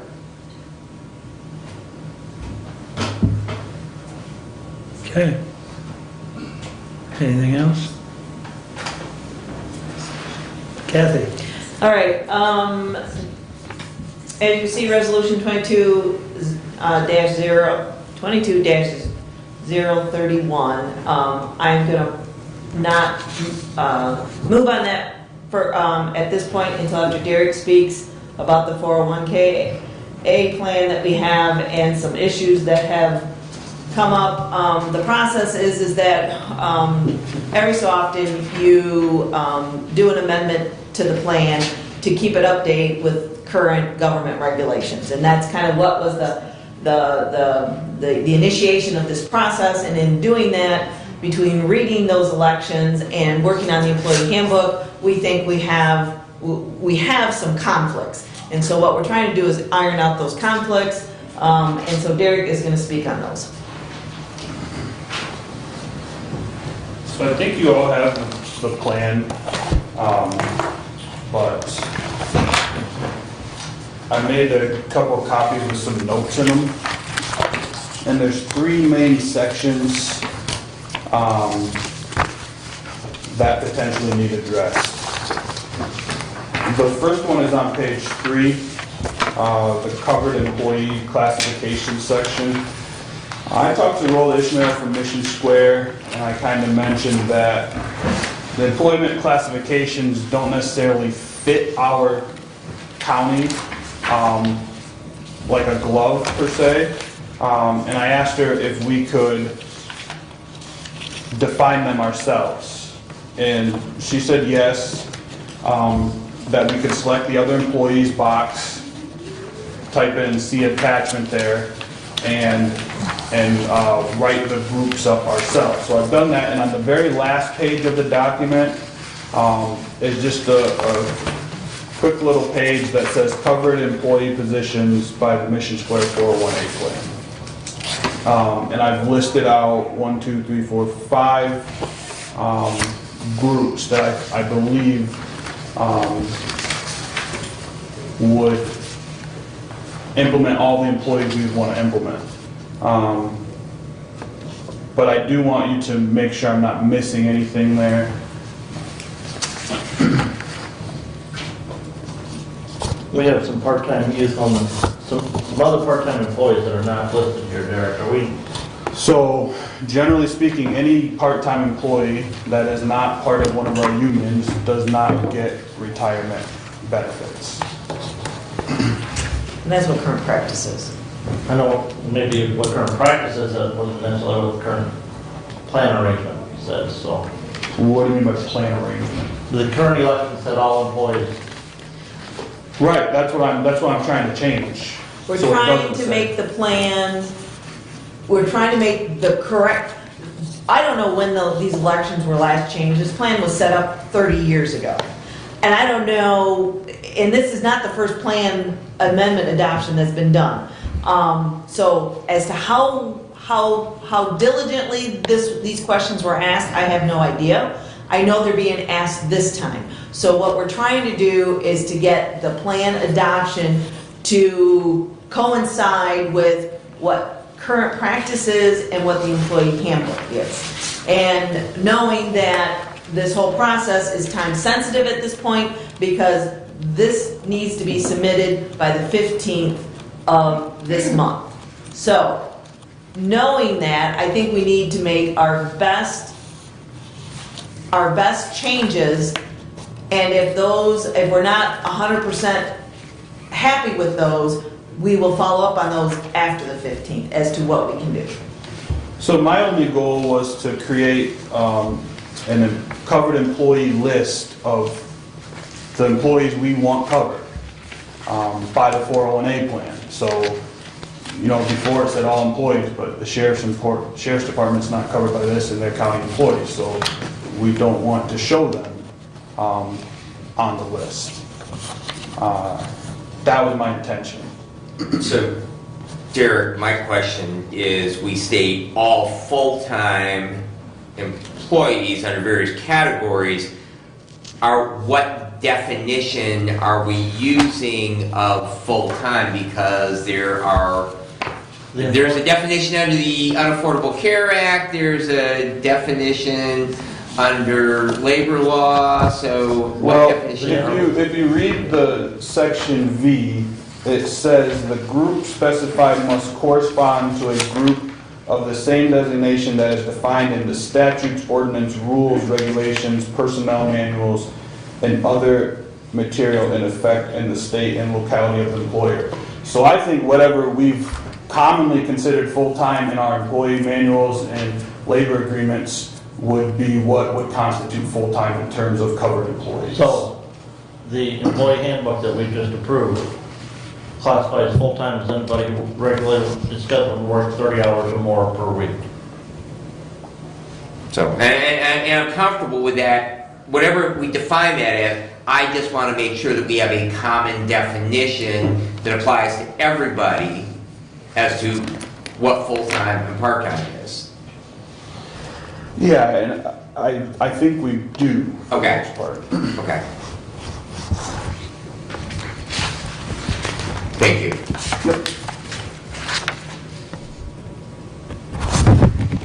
So I'll let you guys think about that, and I'll move on to the next section that potentially needs addressed.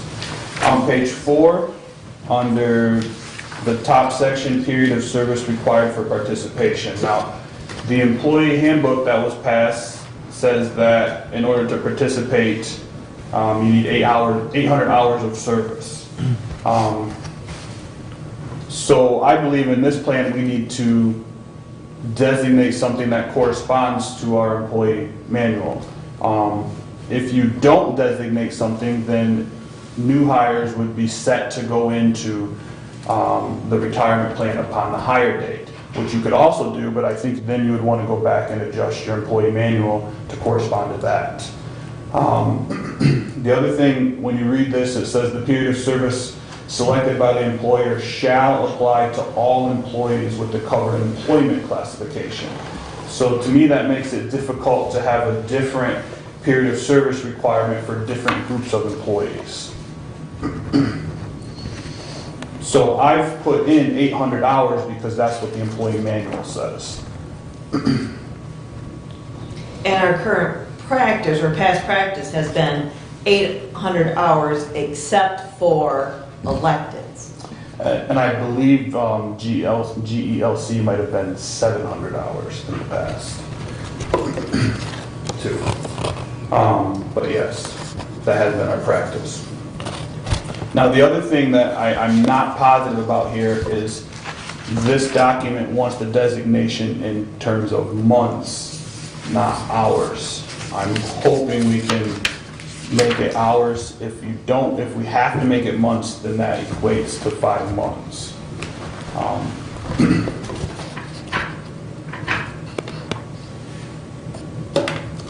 And then the last section of potential debate is page 5, section C, the election window. It says newly eligible employees shall be provided an election window of blank amount of days from the date of initial eligibility during which they may make the election to participate in the mandatory participant contribution. So it used to be 0 days.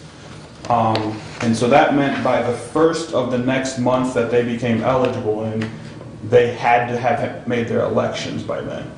So if you became eligible on February 28th, then by the 1st of March, you should have your elections into Mission Square and be enrolled in the mandatory participant contribution. I thought maybe giving a window would help with that process, as it does take time to make all that happen. So I put in 14 days. I don't really care if you leave it at 0, 7, 14. It was just a thought that I had that might make things a little bit smoother as new hires are coming on. And those are the only three things that would be different from how the plan has been. Is it possible to opt out of the mandatory participation? It's a good question. I'm not positive. I have a meeting set up with Rolla to go through some more things. I've been asking her lots of questions for the past few months, and it seems like every time I get an answer, I have another question. So I'm not positive. I would be interested in doing that. So my question, I guess what's your impetus to asking about the opt-out and the mandatory? Because I think the premise of this whole plan is that this replaced the defined benefit plan, and so now this is the retirement plan for all Hillsdale County employees. And the thought process is that the county's going to pay 6.5% regardless, but employees are mandatory to contribute 2%. So I don't know that this is a retirement plan. You don't have a choice. You have to participate. My question would be the mandatory aspect that there could be an employee that chooses not to participate for their own personal reasons. You don't have a choice. That's my question. Of being able to opt out. I would like to opt out. As the plan sits, that's not how the plan is set up. Okay. So, and because this is the retirement plan for Hillsdale County, and you're going to be part of the retirement plan. You don't have a choice.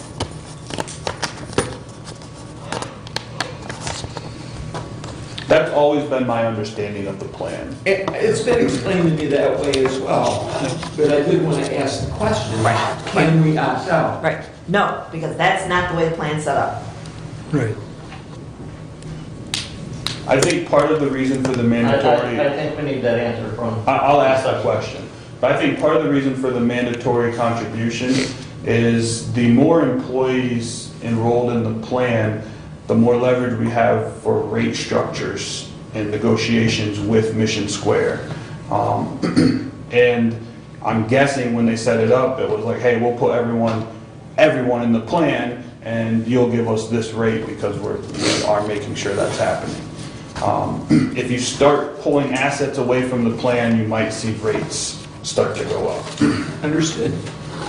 Well, and I think that was, if I recall correctly, 4 or 5 years ago, 6 years ago, somewhere in there,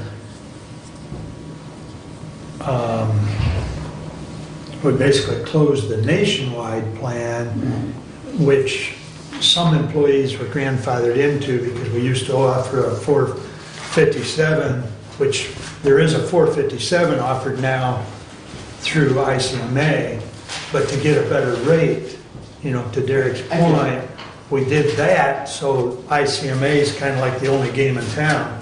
But also to his point, it was also agreed to that every swinging employee would be involved.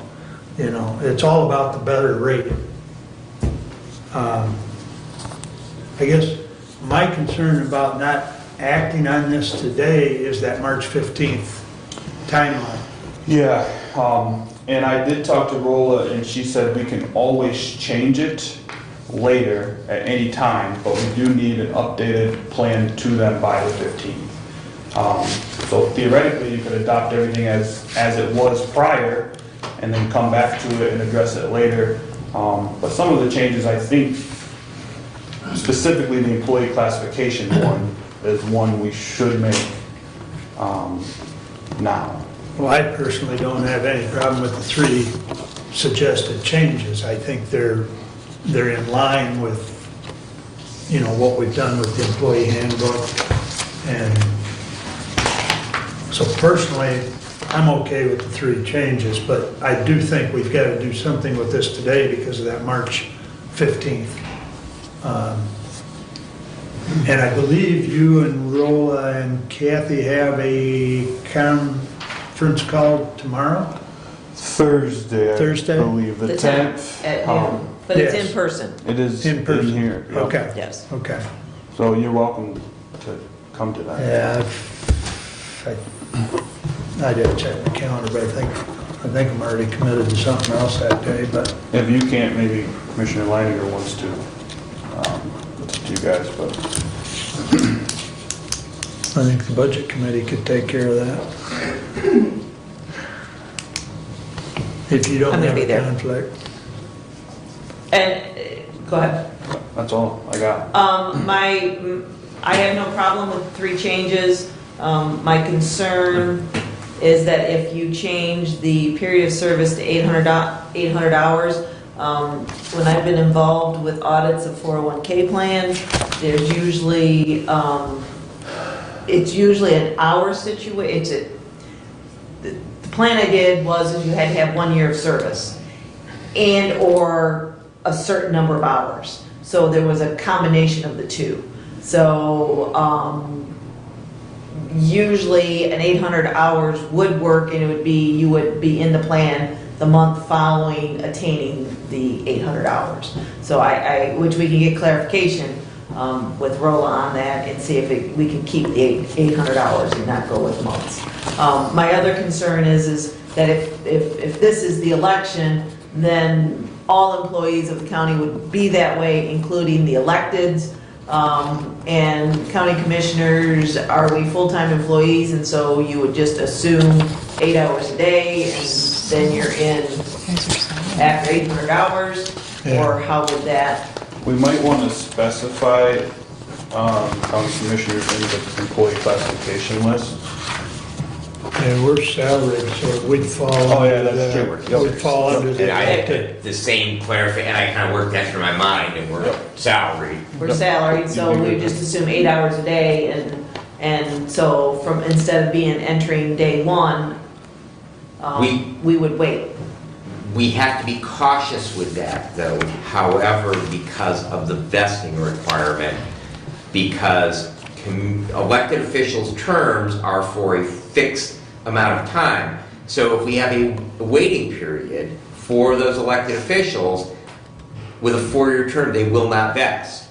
So They won't looking fully at fully vest. They won't Well, fully vest. They won't fully vest, and that was the intent, Commissioner, because of the unique condition of employment posed upon elected officials, that they have a fixed term of employment. It begins on January 1 of the beginning of a term, and of course, county commissioners were a little unusual in that we have 2 years versus everyone else was 4. That will be changing to 4-year terms, but you know, I would urge some caution in that regard, because looking at former Sheriff Parker as, you know, the one example you can pull out of an elected official in a 4-year term that served a 4-year term, if that we had that 800-hour period, they would not be fully vested at the end of their 4-year term.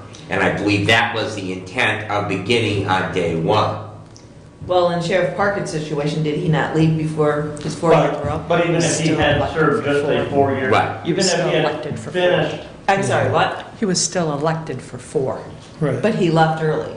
but even if, in this situation, if he had served the full 4 years, and he had an No, I 800 understand if he served the full 4 years. I'm really questioning whether his should have fully vested if he left, because again, you were elected, He- but you did not serve for that- 4 years, so you were not a county employee for 4 years. That window, Probably a but bad example, because So- this plan doesn't apply to the sheriff's Oh, department. yeah, there you go. Well, it So, applies to the yeah, it sheriff. applies to the sheriff. it To the does sheriff, apply to the sheriff. the sheriff And the and the undersheriff. sheriff, because they are not bargaining Right. unit employees. Well, that's true, but both the sheriff and the undersheriff were prior employees, so they were in the MERS program Correct. anyway. So, But, I mean, but anyway. so that's a you bad know, example. right. But any elected official that served one 4-year term, Yep. if we have an 800-hour starting period and they serve only one term, they would not vest. And so I really think that we need to be cautious in that regard. I think, They would not fully vest, let's keep on saying that, they Right, would not, because okay. they would vest. Yes. They would not fully They vest. would not fully Because it's a 25% vesting over 4 years, so first year's 25, Right. second is 50, 75, and 100. Right. So they potentially would be only 75% vested. Right. So the other thing is, as Derek said, with the history on this plan, we used to have a 7-year vesting period. So at that time, one term wouldn't have vested anyway. The other nuance of the whole thing is that an elected official, if they don't get their paperwork in on day 1, then do they fully vest anyway? Meaning, if you're not here prior to your term starting and getting all your paperwork in, and it's done by January 1st, you're potentially not fully vested anyway. I don't know what the answer to that question is. So, I think we can look at that and see if we can make some change for elected officials. so one of the But- questions I have on my list for Rolla, based on what I read, I know the answer, but I'll ask the question, is can different classification of employees have different vesting periods? And can they have different waiting periods? The way I read the document is no, but that might not be true. The other option would be to change the vesting period for everyone. Change it to 3 years or whatever you wanted to do, and then that would cover your problem. And then the other option would be to change the waiting period to 0 for everyone. And then, but you still have potentially the scenario that Commissioner Schmidt just brought up of if I'm not enrolled by January 10th, then I won't technically have 4 years in the plan by the time that my term is up.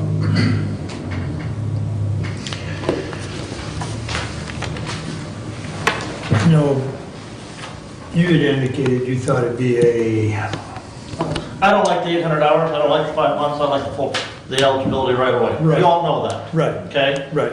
Yes, Derek, I think, just like the health insurance, where you can have different waiting periods, different classifications, we may have to do separate document for each classification, separate classification of an employee, saying that these classification of employees have this waiting period, these classification of employees have this waiting period. I don't think we can change the towers because this is a government money purchase plan document approved by the IRS. Mission Square, they would have indicated if you can include indicated as hours. To me, it's gotta be months. So the only issue with the scenario you just said is on page 2, the very top, it says plan number.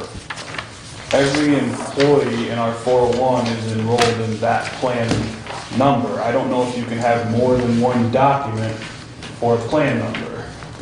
I would agree with Derek, I don't think you can. Right. You would have multiple plans, and I don't think you want to go that way. So again, I think what our option here today is to make the changes, adopt that, make no changes, adopt that, or make some of the 3 changes.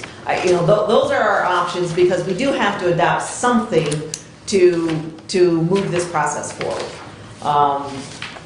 And I guess I'm for adopting the changes as Derek proposed. So, and then And following up on the question of entering the plan for elected officials under 800 hours, with no hours essentially, to be consistent with what we're doing now. And then talking about the vesting schedule, again, are those elected officials fully vested if they're elected for a 4-year term and serve their 4-year term? Because I think those are our 2 kind of sticking points that would, by making this adoption, make it different than what our practice has been. We will follow up with the question of the mandatory contribution, if it's required or not, or if it's required because that's what we adopted. We'll follow up with that question and then at some future point decide, based on the answer, if we want to make a change. So that would be my recommendation. Well, I want to go back to the 800 hours. I mean, it's a, first of all, I agree with your comment. I'm not sure with this being an IRS type document, if we can change it from months to hours. I guess my question would be is, why can't we put in 0 months so that you're eligible immediately? It also becomes a point of drawing in employees if that's a benefit that's effective immediately. We have had that conversation. Yep. That's been brought up, the issue of the paperwork. Now, you wouldn't put in 0 hours, you would just go back, and on that number 2, you would check the top box, the NA, which is what the Well, election, that's true, that's true. Yep. where that election has been in the past. So you just check that first box and the rest of it would just, And that's totally doable. You just would have to go back and redo the employee manual that you passed that says 800 hours, and maybe even look at the GELC contract, union contract. I believe those state a certain number of hours on a waiting period as well. And theoretically, if this says no waiting period, then those groups have to have no waiting period. that's, in my opinion, that's all doable. Right, and that, the ongoing comment on that, Derek, has been that if we want to give the union more, they're not going to turn us down. Right. So, exactly. so it's just like with the vacation. The vacation schedule is actually now more beneficial to the employee in our handbook than it is in the contract. They're not going to turn that down. And the same thing applies here, is if they're eligible on day 1 versus after 800 hours, they're not going to turn that down. I agree. I'm just saying, I think Right. it needs to be amended so that it's in there. Right. So that when it's referenced, we know. We definitely would want to change the handbook. And if that's what the commissioners want to do, but know that also impacts your budget. Because any budgeting, I mean, it would be a huge impact, but the budgeting is done based on that expectation that those employees are going to work 800 hours before we start making contributions. So, If there's a vacancy that we know about, Correct. we take that into Yeah. account. Right. so again, not huge, but know that you're voting Right. to increase expenditures by the county.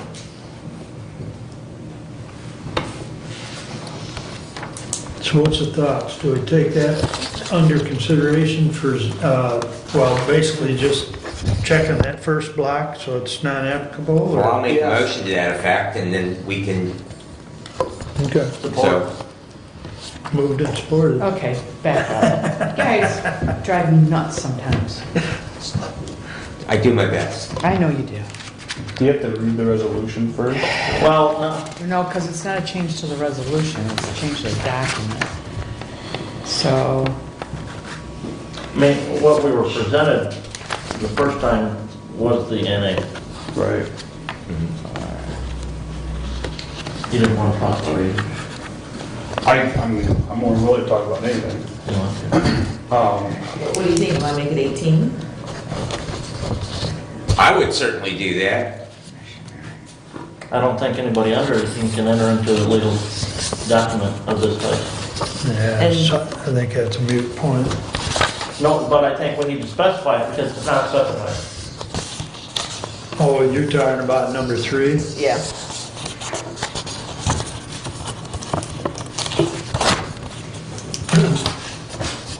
We have a motion No, of I don't support think we would before have we a move on. Well, I don't know if we need to because the classifications listed, I don't think we would ever have a full-time employee hired that was under that age. By changing their classifications that are that's applicable to. That's what my thought was, that's why I didn't bring it up. Okay. Let's take care of that. The other one. So we've got a motion to change the document. Item number 2 on page 4, section 5, I guess it is, to not do the 800 hours and do the, waives the requirement for a period of service for participation. Everybody on the same? So all in favor signify by saying aye. Aye. Opposed, same sign. Nay. Okay. Passes 4-1. Are you and Brent alternating today? Or- I'll get my chance. Okay. All right.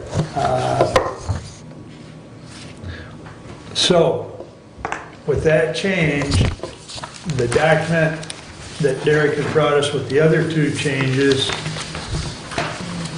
are we ready to move forward? If I heard right from you, Kathy, you thought we ought to move with the document, so. Yes. There is a resolution to that effect. All right, do you want me to read the resolution at this Please. point? Okay, Resolution 22-031. To the Honorable Board of Commissioners, we, the Board of Commissioners, authorize Mark E. Wiley, Chair, as the Plan Coordinator, to sign the ICMA Retirement Corporation doing business as Mission Square Retirement Adoption Information 401 Money Purchase Plan Document restated.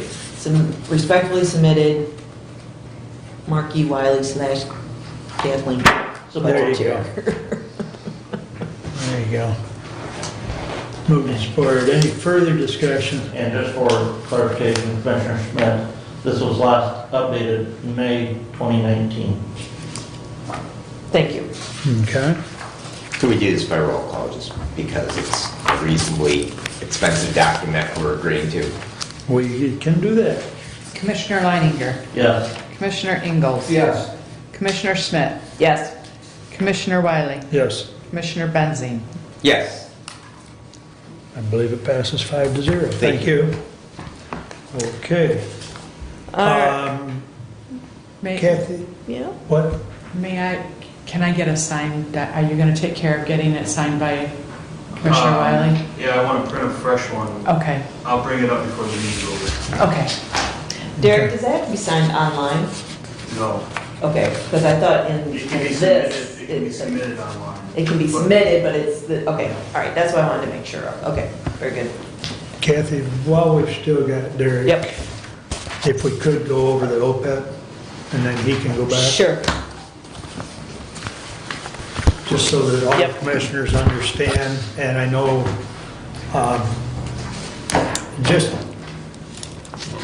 there was an email just popped up, Derek, while you were talking earlier.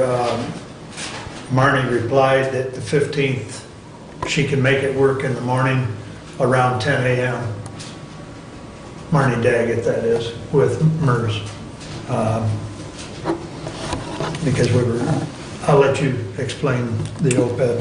So, OPEB is our other post-employment benefits, which we have one program where retired sheriff deputies can continue their health coverage through the county with a 50-50 cost share, meaning they pay 50% of the premium and we pay 50. Once they reach the age of 65, they're no longer eligible for that program. We have currently 2 employees in it, which is usually about the most that we ever have.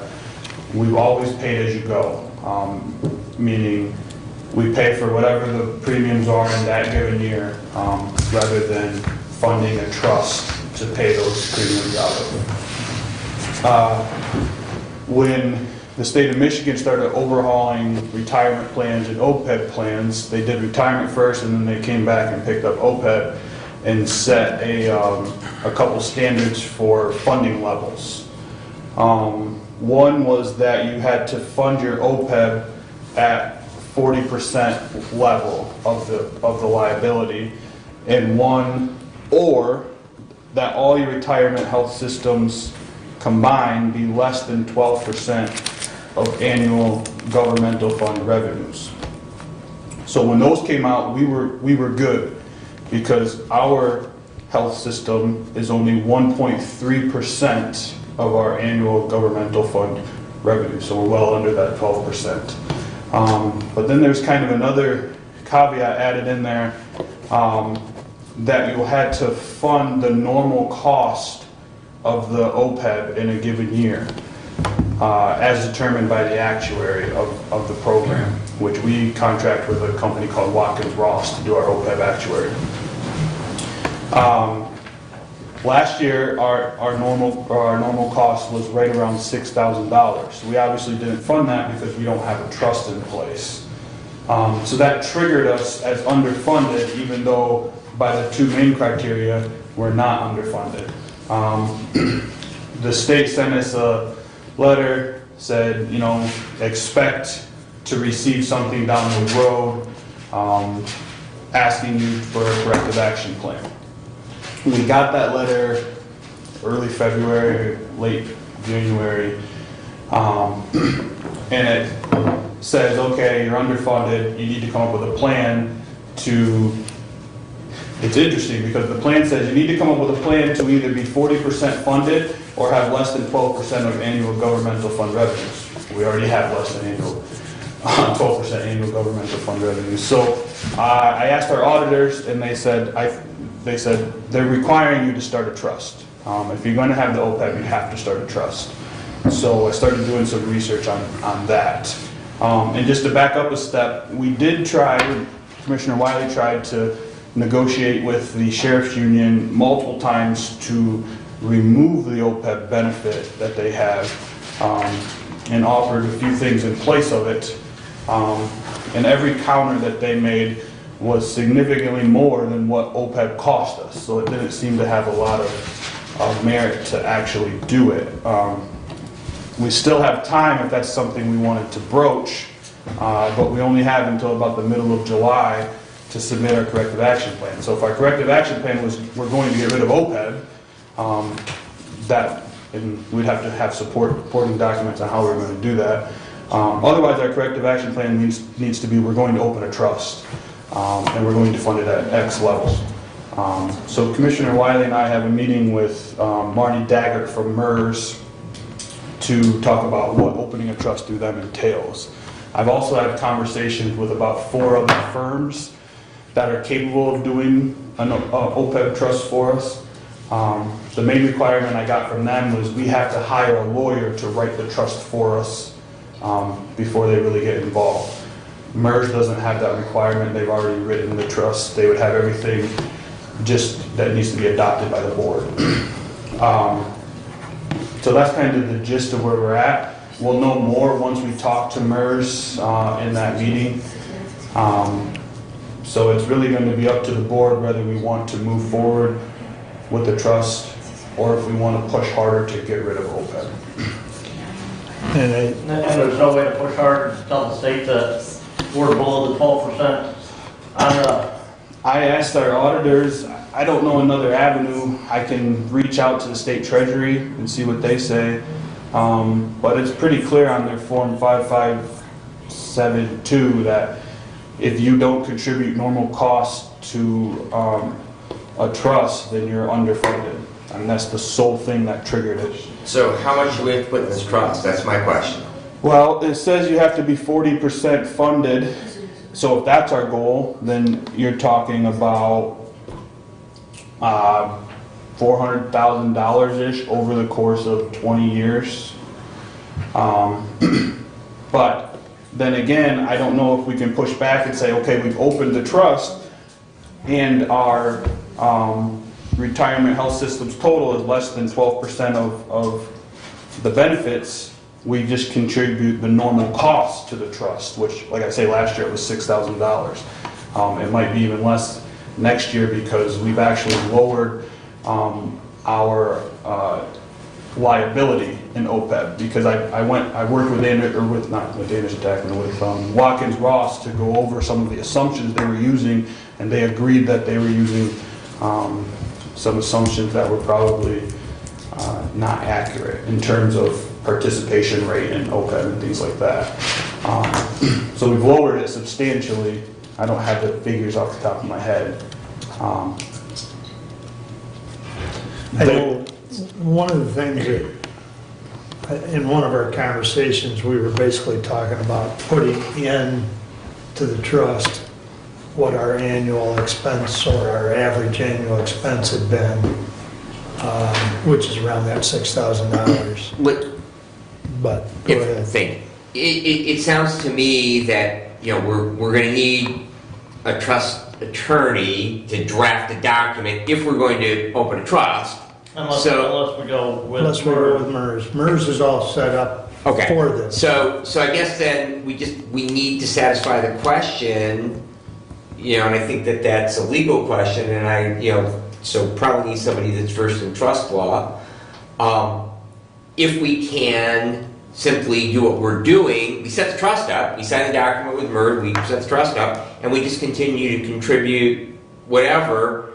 And I guess the only thing I want to add to that is that, this post-employee health benefit, which we really have no liability. We don't, okay? I mean, Derek speaks for, we've got a good deal right now, because with the reimbursement rate for post-retirement health insurance, most people find a way around it because it's not inexpensive. And so consequently, I would really like to see us move forward with putting this question about post-retirement benefits and unfunded liabilities, which we really don't have anyways, other than because somehow some actuary in Department of Treasury seems to think we do.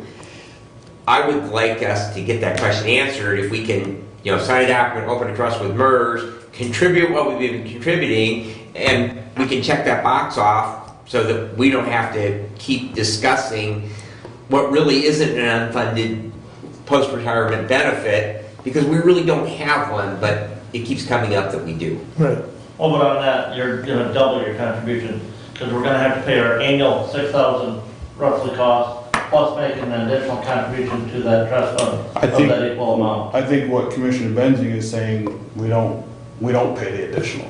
We just pay what we owe. Yeah, that's the question we need to answer. If we can do that, that I think that's the best course of action, and then we can put this issue to bed.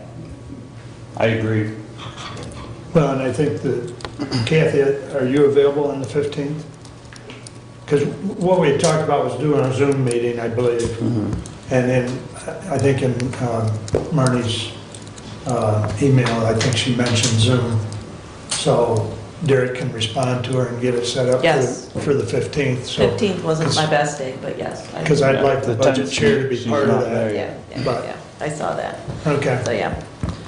But Derek and I and Kathy can participate with that Zoom call with Marnie Daggett from MERS, and we'll bring this back on the 29th. So Derek, with the mechanics of what Brad was talking about, would be that we would contribute our $6,000 to the trust would then pay out our matching cost to the health insurance? Right, 6,000 roughly, whatever our premium for that given year comes up to. And So we we probably would have put some it into management the costs. trust, and then the payments would come out of the trust. And then the next year. And we'd I do the think same MERS thing. would manage that side. Oh, they would manage that side. We would just make our contribution to the trust. But we would still be able to make sure we were only paying our half of the cost of the insurance and not something more. Right, that's the theory that we're talking about. And they're not gonna charge an administrative fee? There might be some fees But if associated, it's but 2% of $6,000, it's like, we're done with it. Potentially.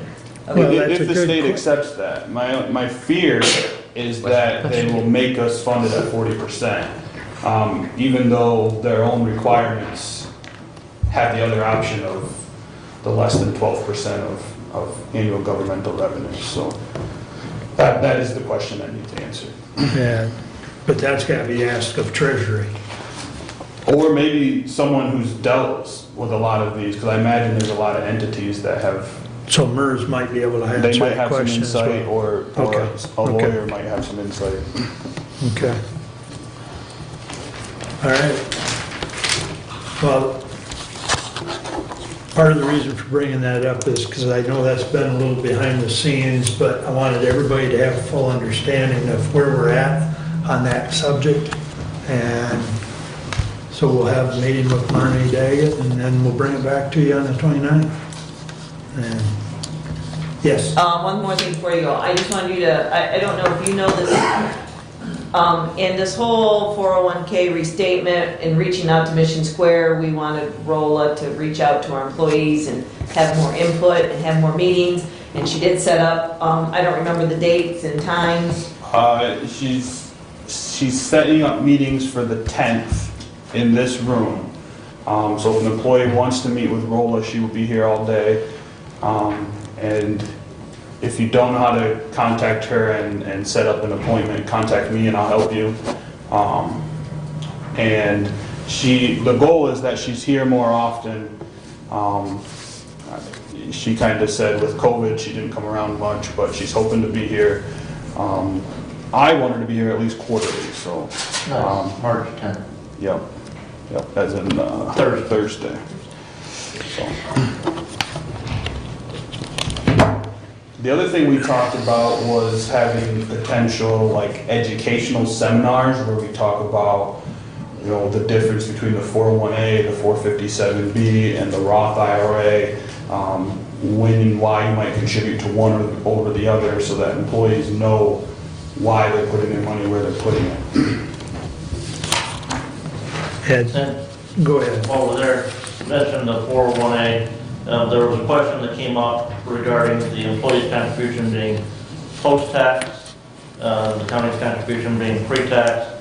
I talked to somebody who was involved in getting that set up multiple years ago. He said that was done deliberatively to allow the employees on retirement a lump sum amount of cash that they could draw out that would not be taxed to them at that point in time, so that they could do something immediately if they so chose to upon retirement. So, and we didn't change any of that in the plan that we adopted, so. I will say in some of the stuff that Rolla sent to us, and I don't remember if this one was sent to all the employees, and it's about the CFP Planning Services 2022 webinar schedule. And it's a list by month of different webinars that you can sign up for. Estate planning basics, social security, 10 questions retiree guide, estate, retirement income planning. So anyways, that was in one of the one of the emails. I thought that was one of the ones that went to all the employees. I believe so, yeah. So I haven't tried to sign up for one. I don't know anything about them, but they seem to have about 2 or 3 per month. And this is from January through December, so. Okay. Thank you, Darren. No problem. All right, I thought, Derek, are you staying or going? I can stay. Well, I thought maybe we'd go talk about the ARPA list just real quickly. Sure. And that way, if you're here. All right, the capital projects list / ARPA was sent out to all the commissioners with the accumulation of the information on priorities. I'm not sure where you want to go with this, what the forward plan is. Do you want the finance committee to hash out getting more hard numbers? Do you want another work session to discuss this and change priorities? I guess I'm looking, where you want to go, or if we want to address this at the next meeting. What's your thoughts? Chairman. Go ahead. So I have updated my priorities.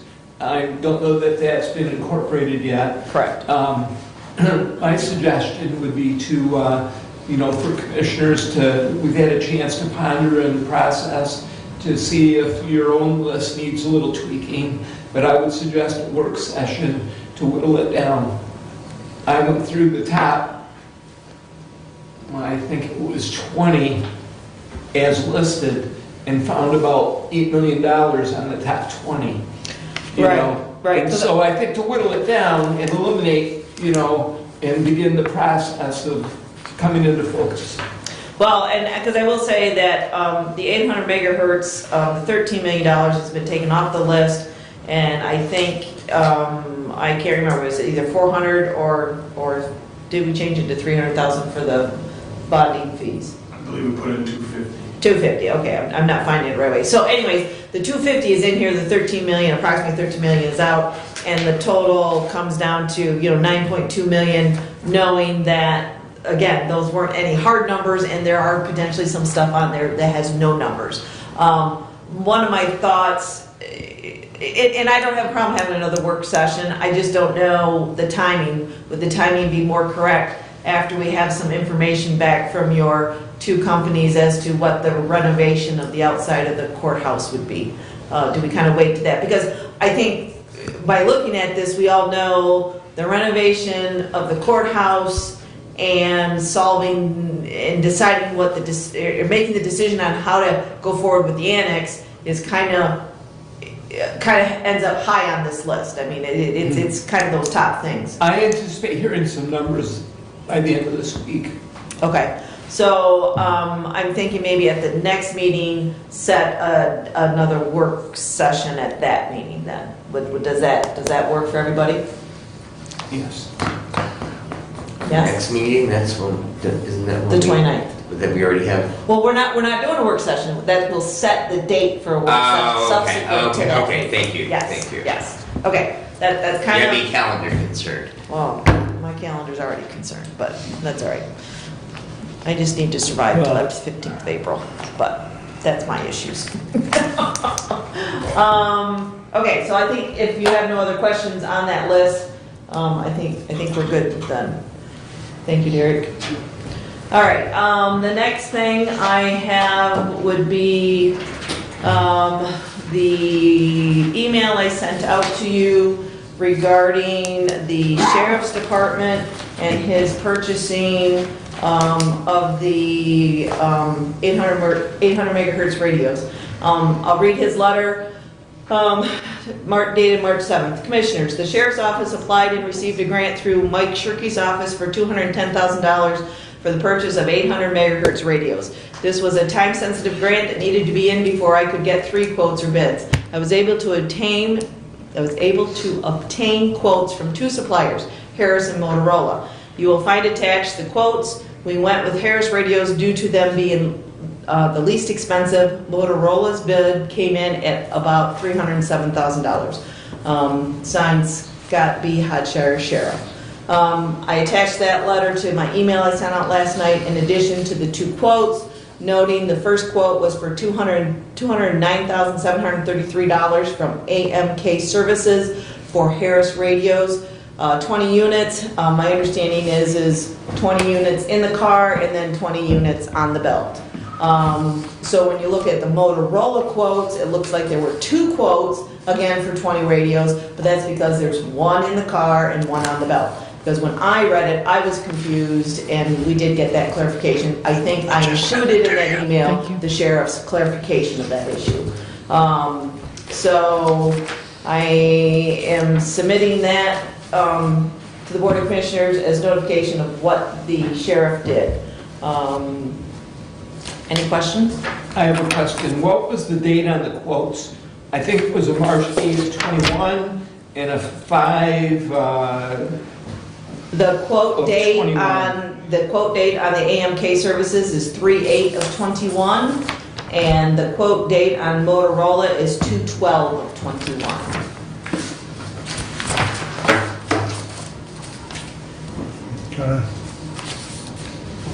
I believe they've already been, or there's been an account number assigned to it, the money's been received in, the grant money. My impression is yes. That was, yeah, that was the communication that I received. Right, Okay, right. all right. Okay, all right. Then I think the last thing on my list is I wanted to bring it to the attention of the commissioners. In correspondence, there was the public hearing notice from the City of Litchfield Tax Increment Finance Authority, and that public meeting will be held April 13th of 2022 at 6:45 p.m. And that meeting is going to be at 181 Simpson Drive in Litchfield, Michigan. My plan is to try to attend. It's on my calendar if it all works out.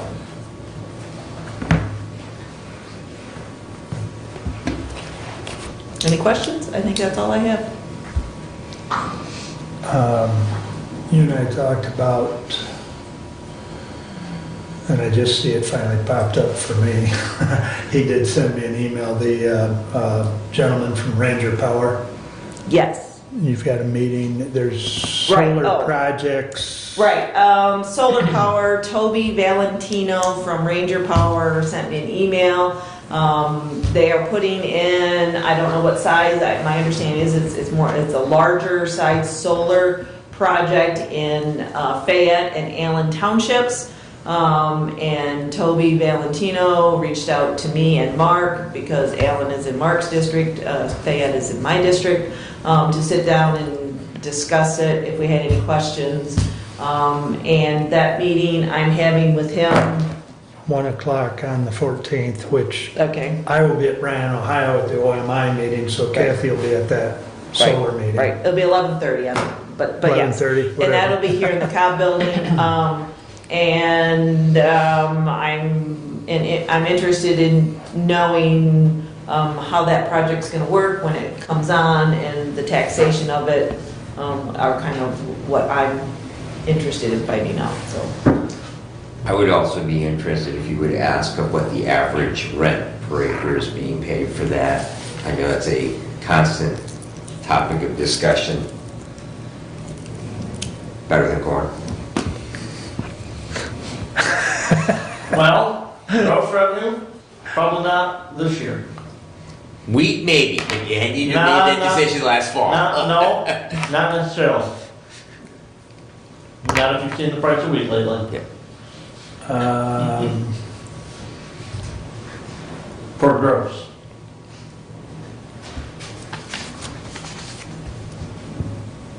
So July, August delivery is actually down today. Yeah, it was down overnight, but it was, It's 1038, is down 77 3/4. For wheat? There's your, yes. there's your wheat market yeah. update. Well, and that's my point is, if you made a decision to plan it last fall, you'd be, because Yeah, there's a large portion of Europe that is suddenly in the middle of a conflict they have not seen in. well, and Yeah. anyways, Yes. what else do we have? I think that's it, unless there's something else I have forgotten. All right, Commissioner. please. So with the quotes the sheriff provided, have we decided what to do with that? there seems to have been some question on that, and I don't know, we kind of went fast on that. The crux is that he has already signed a contract with Harris Radios, and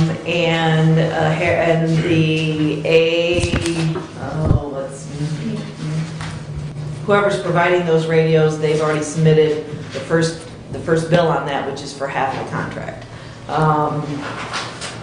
There's been discussion whether the purchasing policy was followed in its entirety. I would say that this probably started prior to him understanding the purchasing policy. I know, again, Derek had discussions with him, emails with him, has provided the purchasing policy, and I would say that I would have, based on the purchasing policy, I would prefer that he would have came here himself to go through this with us, and he was unable to come today because him and his deputy are out at a conference, was what we were told. Correct. So the intent is that he got a grant to update the sheriff's department to have better communication with the state police, and he did it, and that's why he applied for the grant and went with a company that he received what he needed within the constraints of the dollars of the grant. So I have 3 points on this. Number one is that this body, we have a grant policy. And the reason why we have the grant policy is so that when we have department heads, elected or appointed, that are applying for grants, that those grants come to this body so that we can, number one, know who is supposed to be overseeing and closing out those grants, because Derek has had some concerns in the past that they have fallen to him.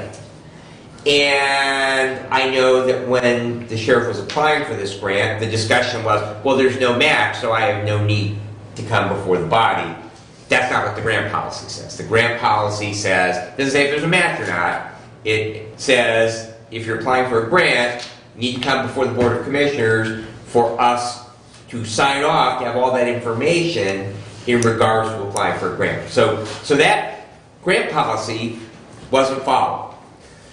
Secondly, we have a purchasing policy, and we have obviously exceptions to it. And again, when we have exceptions, especially when it's $207,000, we need to have those things come back here so that, because our auditor looks at this stuff. I mentioned previously, and we brought this up at department heads meetings, that if we have an item that we spend more than $5,000 for, the auditors pull that out and say, does it follow the county purchasing policy?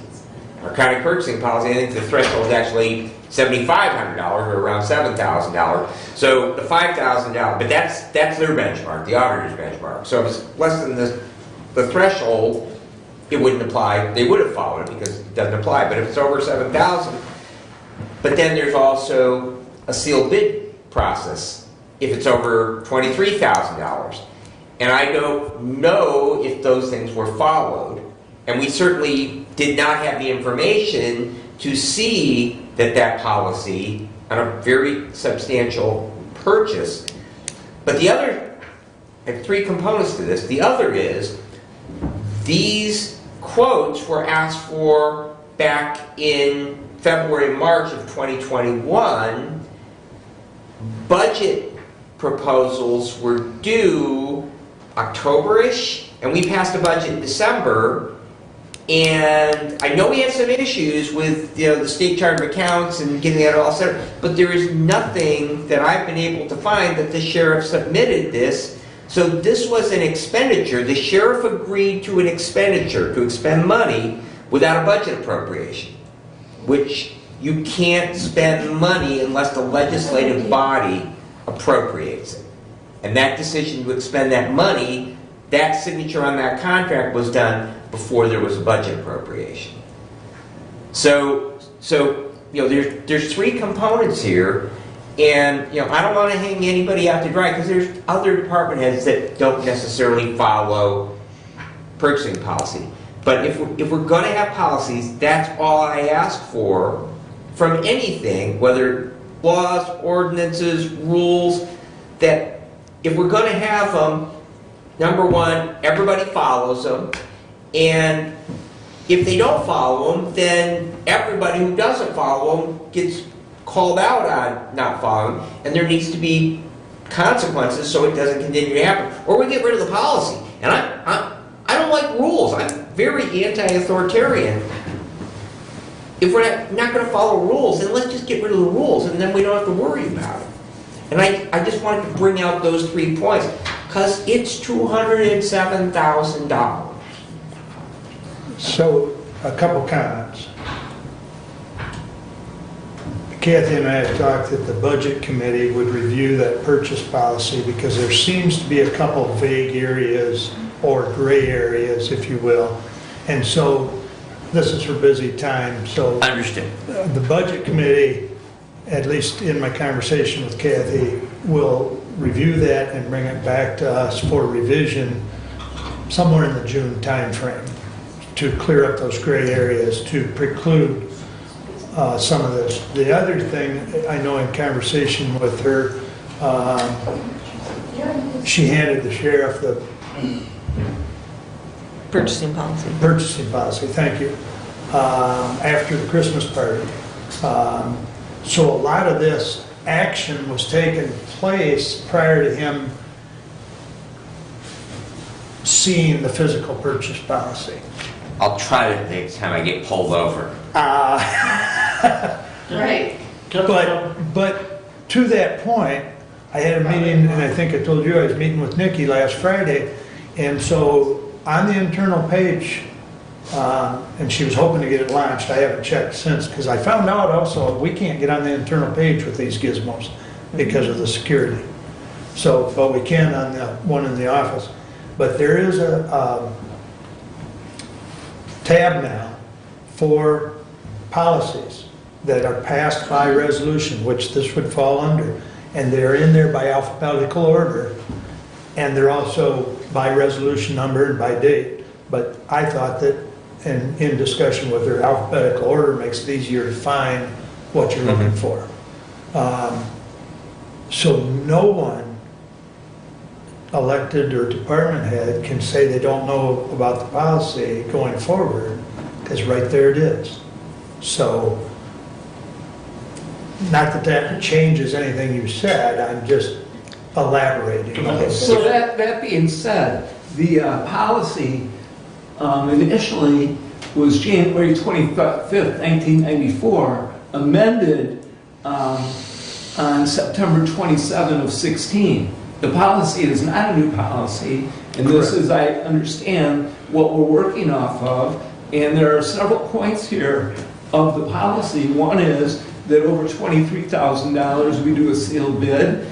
Another is that within 24 hours, the County Board of Commissioners receive.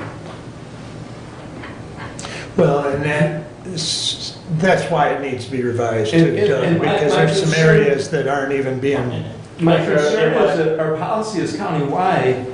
It's countywide policy. It's not department specific. Correct. It's countywide for all electeds and all department heads.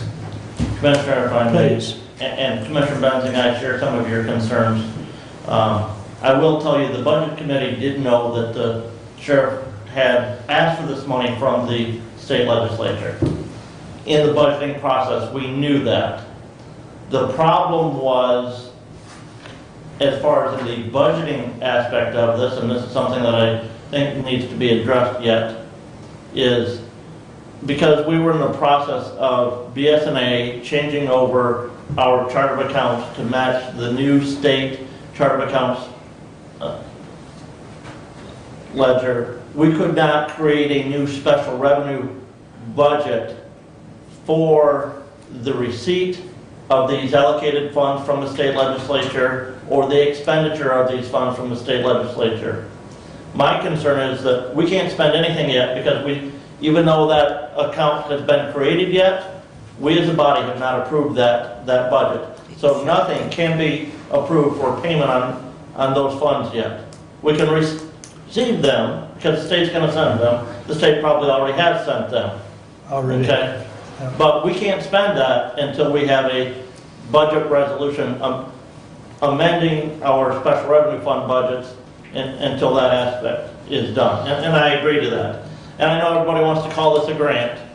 I'll never call it a grant because this was a direct legislative appropriation underneath the Michigan Enhancement Grant through the MEDC. Now, if you go to the MEDC website, you can't find an application for the Michigan Enhancement Grants. But maybe we ought to apply and ask our legislative body for more Michigan Enhancement Grants. And if you want to read all of them, it starts on page 148 of page 357 of the general fund appropriations that was passed by the legislature last September. And forgive me, I could look here in a minute and tell you what the actual public act is. But underneath this, there's millions of dollars that were Michigan Enhancement Grants. Some of those were funding for dredging of ponds. You know, so we talked about the work that we need at the Parks Department. We may need to ask, you know, for more of those Michigan Enhancement Grants in the county if the legislature is going to be so free-willing giving of those funds. During the budget process was part of the whole idea that it wasn't, I mean, we couldn't add it because we couldn't change Correct. account numbers. We couldn't add it. But we also knew it was, We knew it was there, but we haven't. but we also knew it was going to be revenue neutral in the sense that the revenue was going to be budgeted and the expense was going to be budgeted. So I mean, I'll check with Derek. The bill's been submitted for payment. I'm assuming we're paying that bill this week. Well, I would ask, what would the auditor say if we pay that bill and we don't have that Well, budget and approved by that I'll date? ask Derek, but his impression was as with the sheriff sending over the information, we had the information that we needed in order for that bill to be paid this week. So I will double check with Derek after this meeting, but I don't know that we're gonna wait to pay that bill until this body actually does an appropriation. Because this isn't the only time that we've paid a bill and come back with budget revisions later, so. Brad? Thank you, Mr. Chair. I would make a motion that that invoice be held until such a time that a budget amendment is presented to this body and passed by it. Support.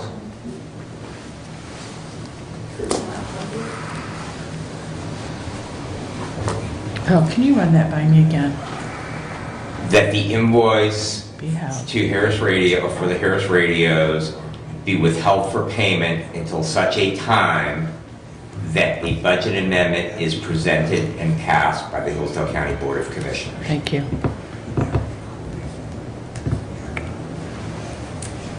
Comment?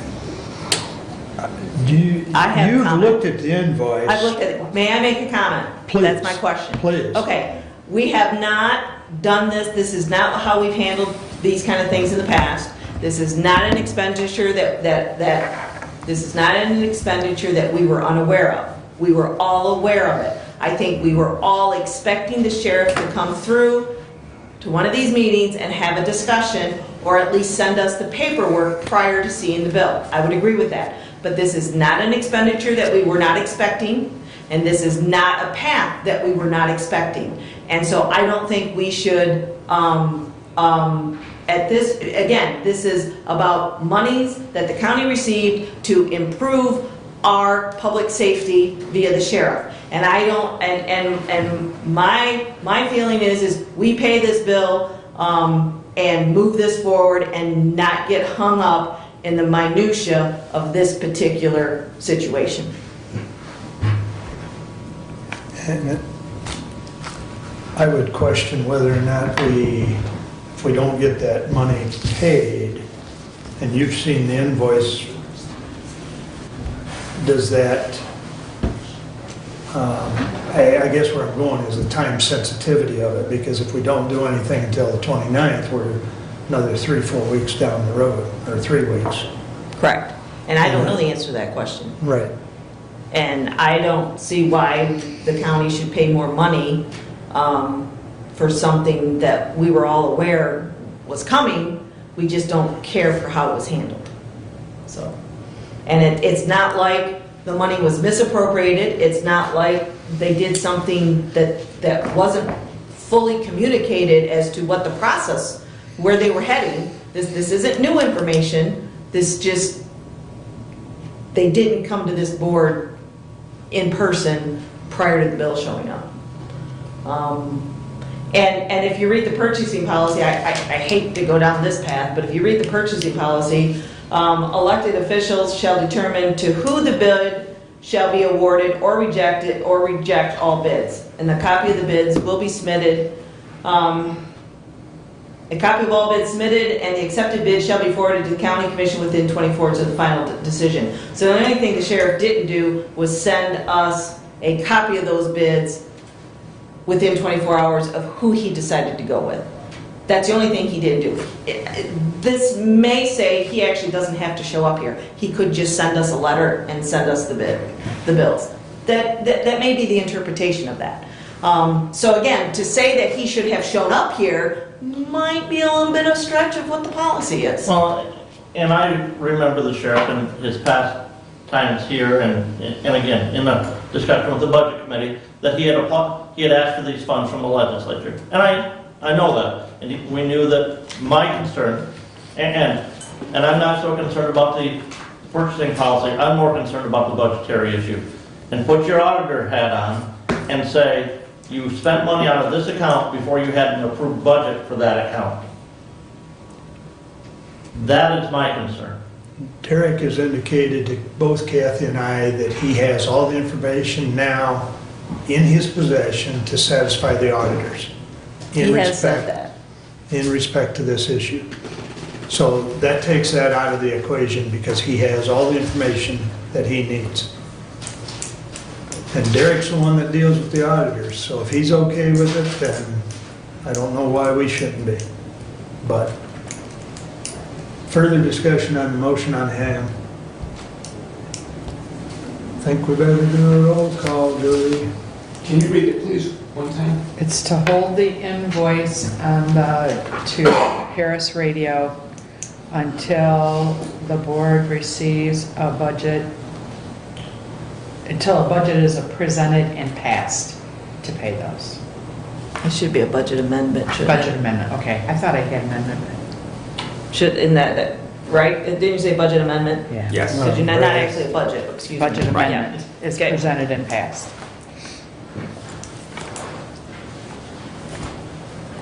Commissioner Ingalls? Yes. Commissioner Schmidt? No. Commissioner Wiley? No.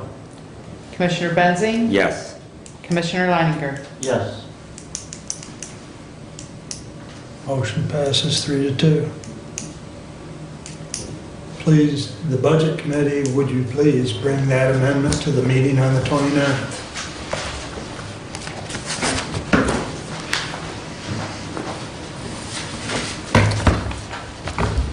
All right, anything else, Kathy?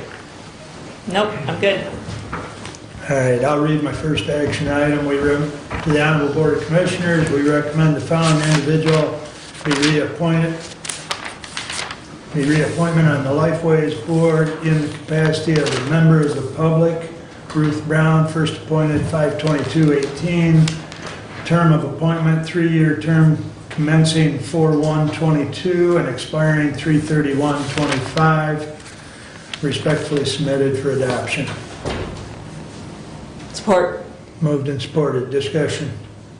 Brad? Thank you, Mr. Chair. We had discussion previously in regards to having 2 commissioners appointed to the Lifeways Board. Lifeways budget is pretty doggone close to $100 million a year. We contribute directly from the taxpayers of Hillsdale County about $1 million.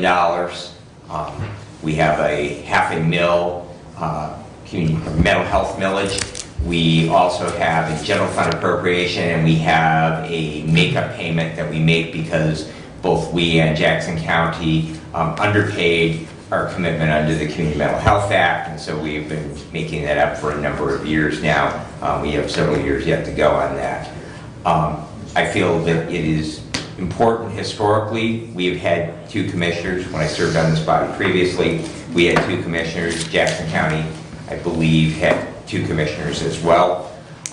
Commissioner Burke and I previously served. When I left this board at the end of 2014, I was still serving on that. My appointment was actually removed, and a commissioner was appointed to retain that 2-commissioner seat system that had previously been in place for long memory. I still strongly feel that we need to have 2 commissioners on that body. A good example right now is we have the South Central Mission Works, and we actually have 2 commissioners appointed there, and neither of them can make the meeting of that body.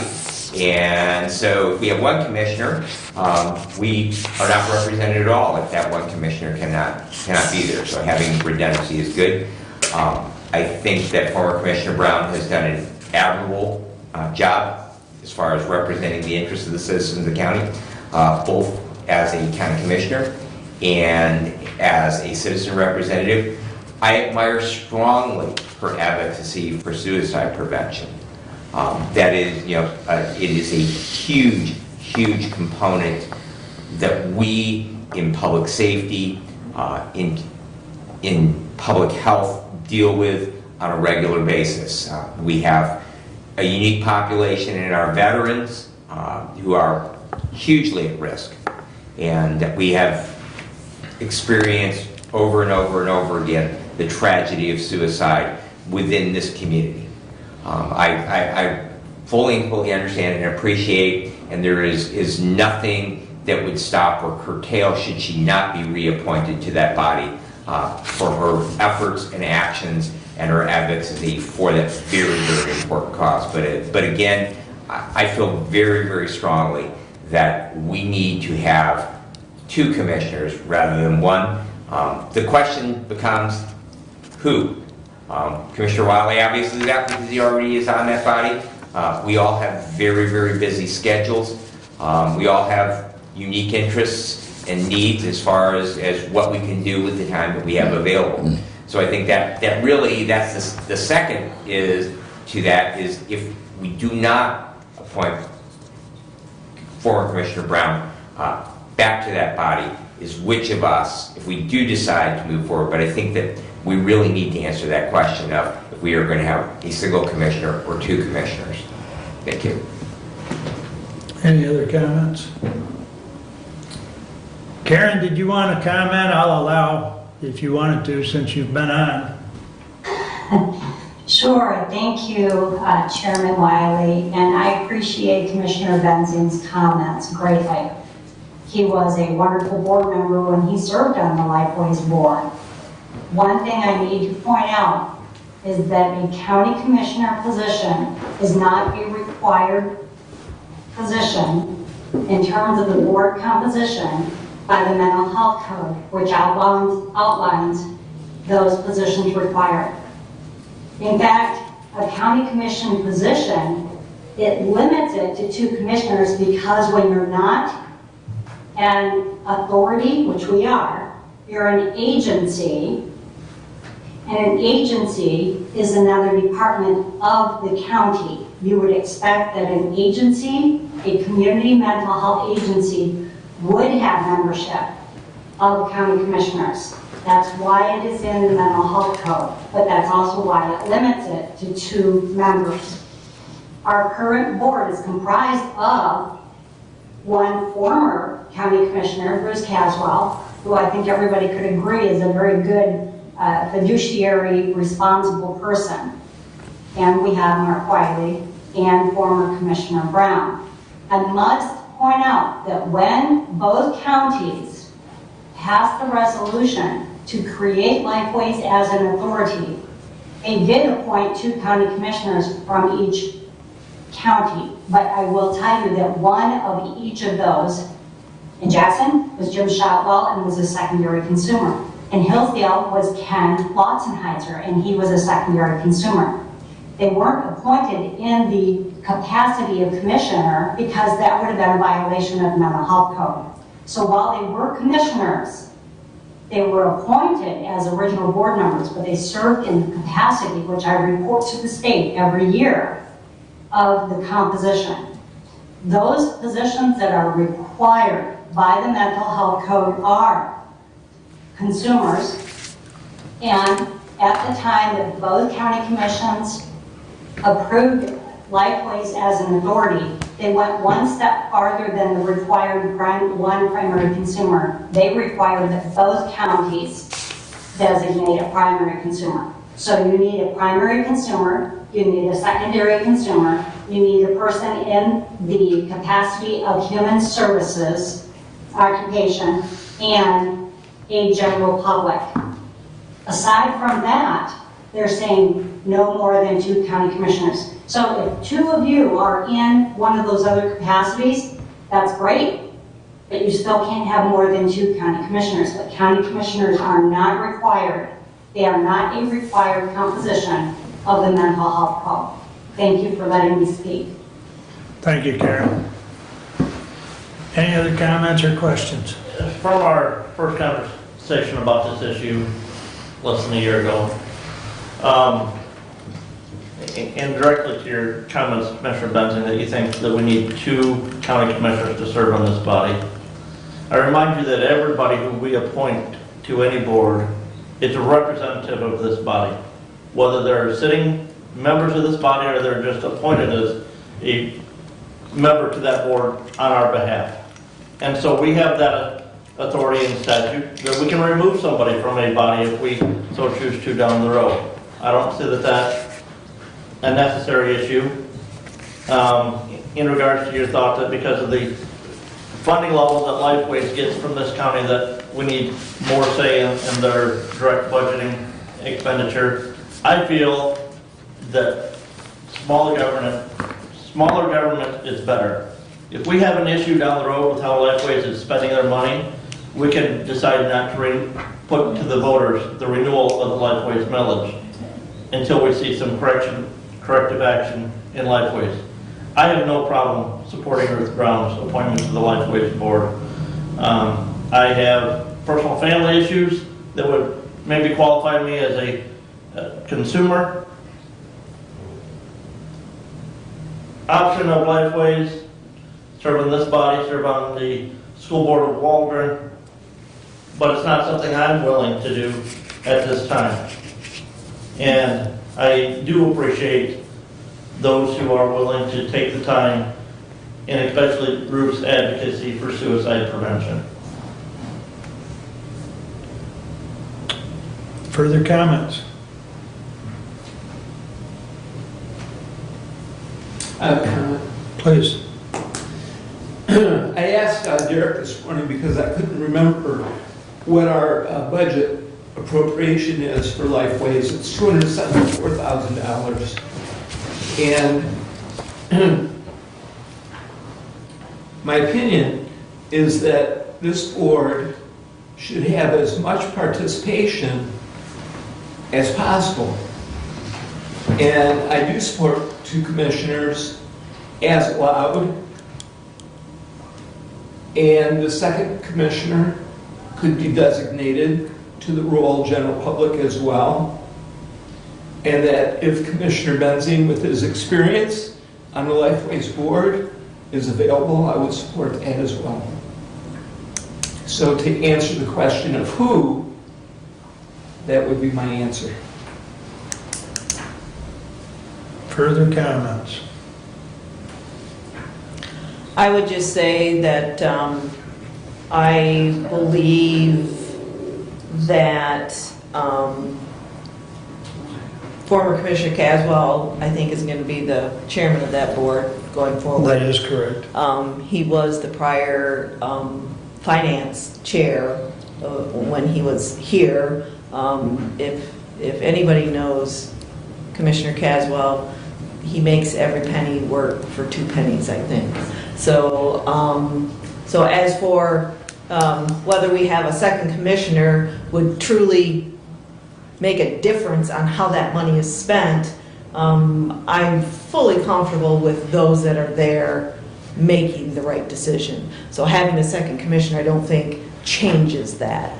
And I think the work that Ruth Brown has done speaks for itself, and I'm more than comfortable for allowing that association to continue. And I will say 3 out of the 4 of us, you know, Brad Bonner, myself, Ruth, and Bruce, 3 out of the 4 of us are on the finance committee. So we've got, I guess, a fair amount of oversight by Hillsdale County on the finance committee. But any further comments? Roll call, please. Commissioner Schmidt? Yes. Commissioner Wiley? Yes. Commissioner Benzine? No. Commissioner Leininger? Yes. Commissioner Ingalls? No. Passes 3-2. Thank you. The next one is 22-036, the Honorable Board of Commissioners. We recommend the following individual to be reappointed to the Lifeways Board in the capacity as a secondary consumer as follows. Bruce Caswell, first appointed 8/11/2020. Term of appointment, 3-year term commencing 4/1/22 and expiring on 3/31/25.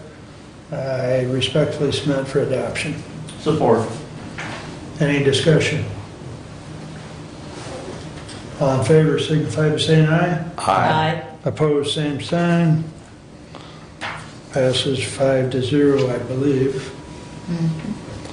All right.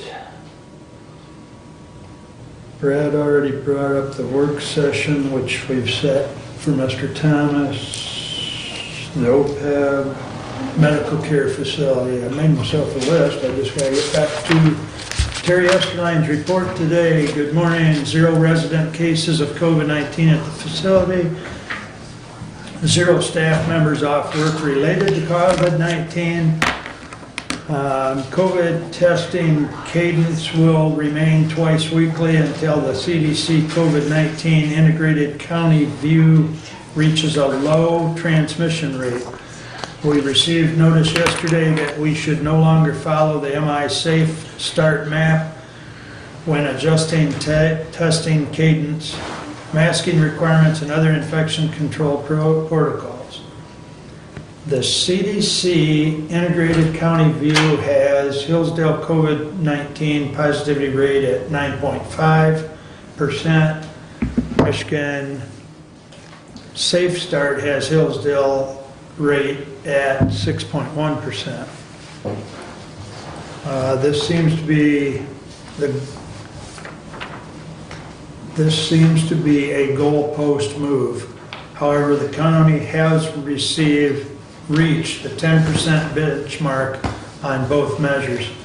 And if you recall, I have mentioned before, they were looking for that 10% so they can do away with some of their protocols. So both of those indicators are below the 10.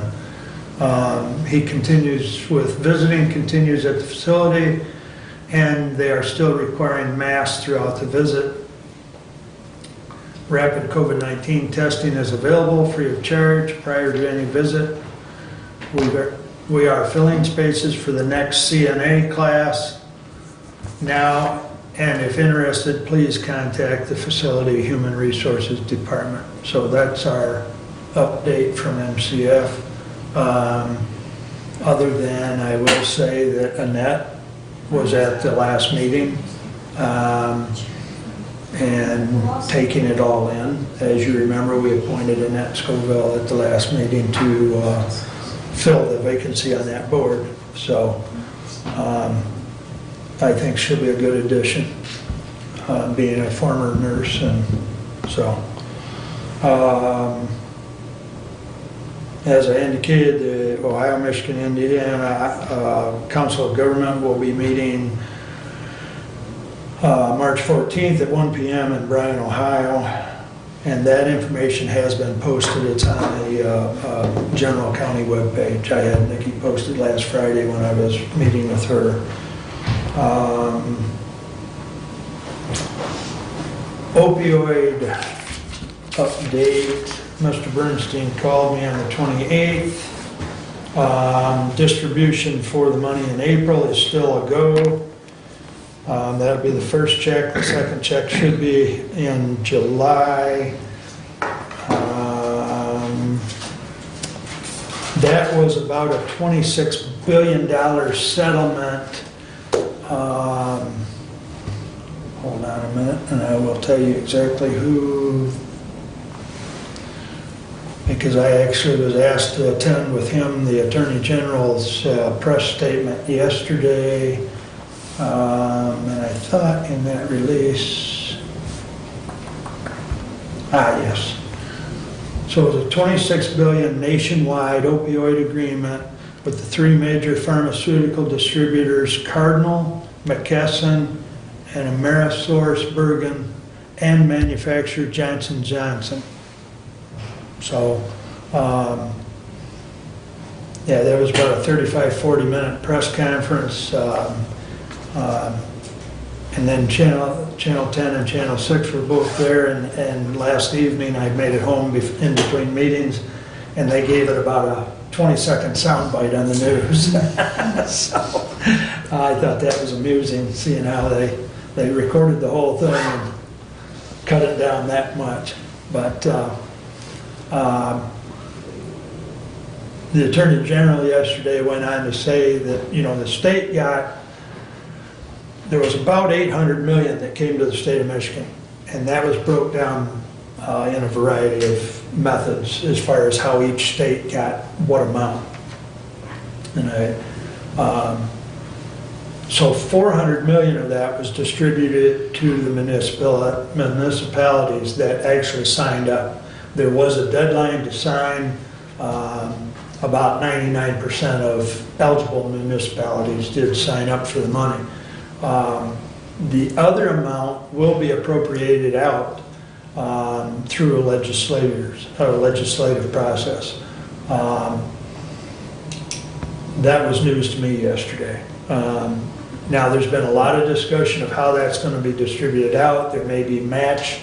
For instance, if we had a $100,000 program that we want to do and we've only got 75, we could get a match of maybe 50-50.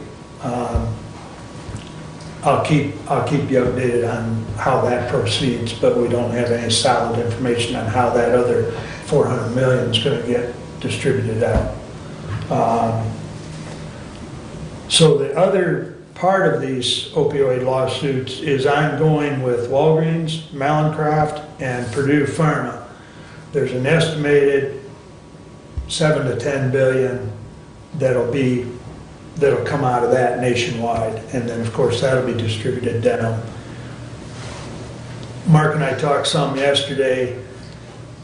It's purely a guess, but we could see an additional 20,000 or some such matter out of that settlement Per year. because it'll be settled more than likely in the same manner where it's a scheduled settlement over a period of time. And the current settlement is a 16-year. I think I've told you that. There has been a retired judge to act as the administrator of these funds. So the funds that are going out to the municipalities over the 16-year period, those funds will be administered through the AG's office, and this retired judge is going to be the administrator. I don't have a name on that, but that's the update I have on that. Unless there's any questions. The other thing I had on my list was MAC conference, and we already talked about that, so. Should we possibly have budget, create an account for that, and we get at least an income side?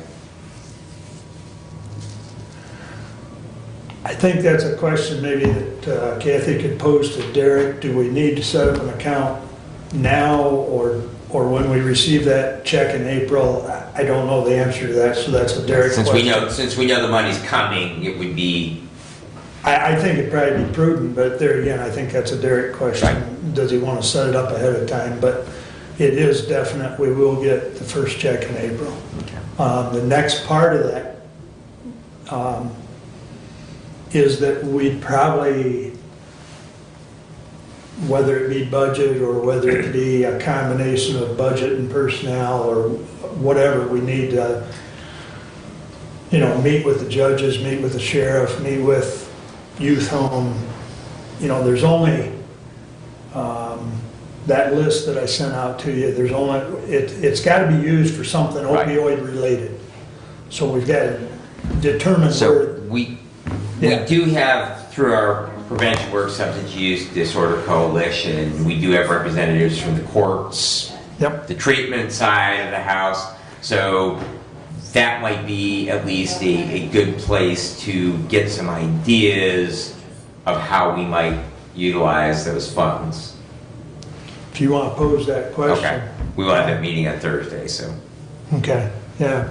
I'd love to have input from that group, because that is something we're gonna have to, we don't wanna just bank the money. And quite frankly, the AG spoke to that yesterday, that she would hope that everyone utilizes that money and doesn't sit on it.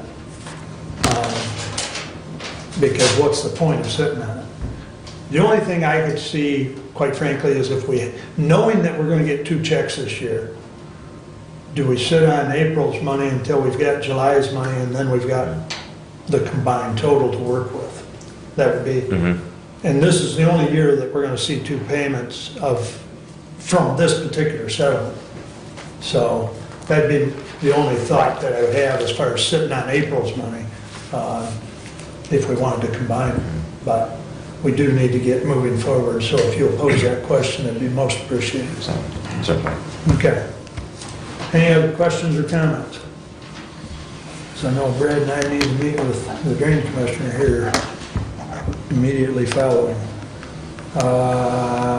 That brings us back to public comment. Anyone wish to address the board at this time? I guess before I allow that, if I may, we talked about this.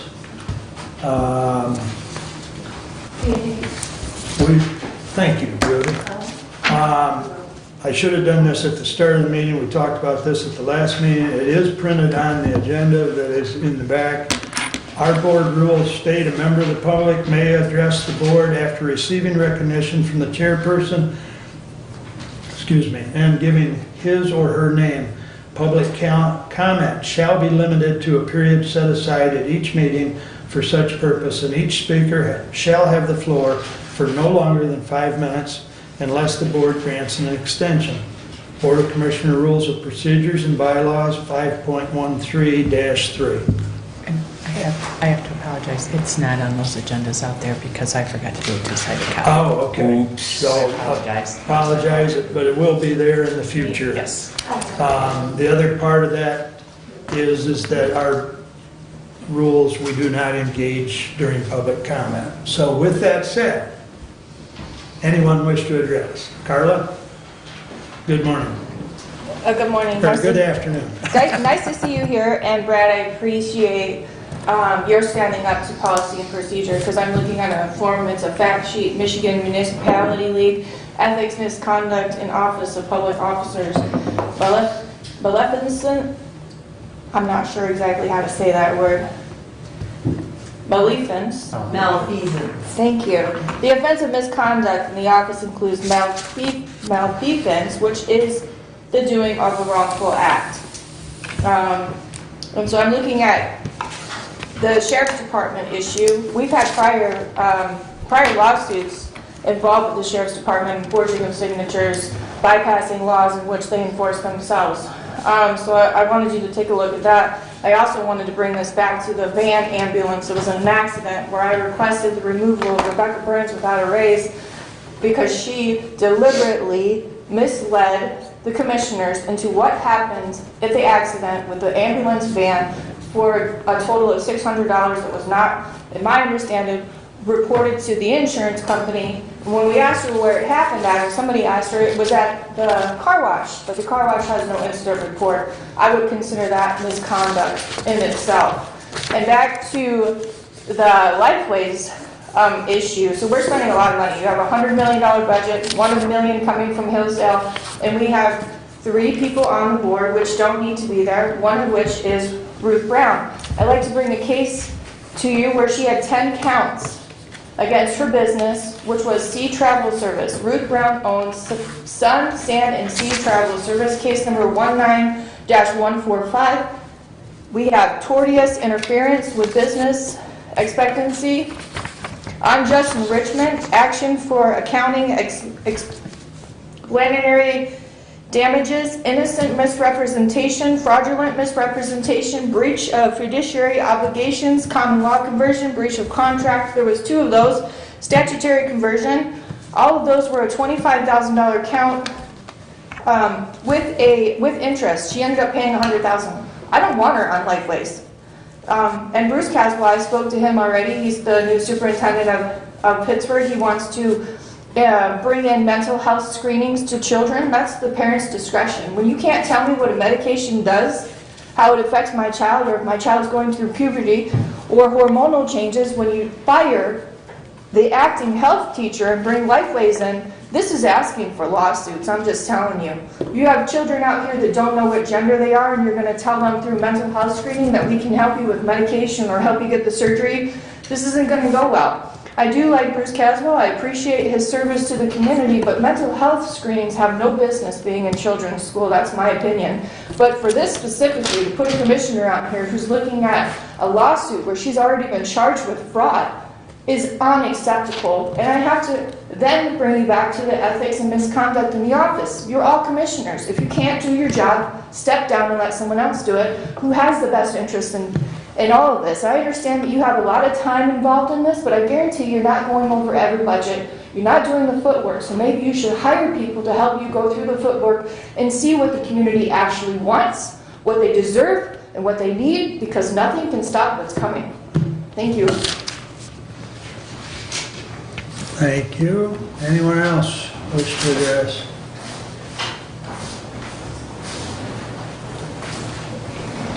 I'm going to be really, really quick. So my question, I know you can answer me.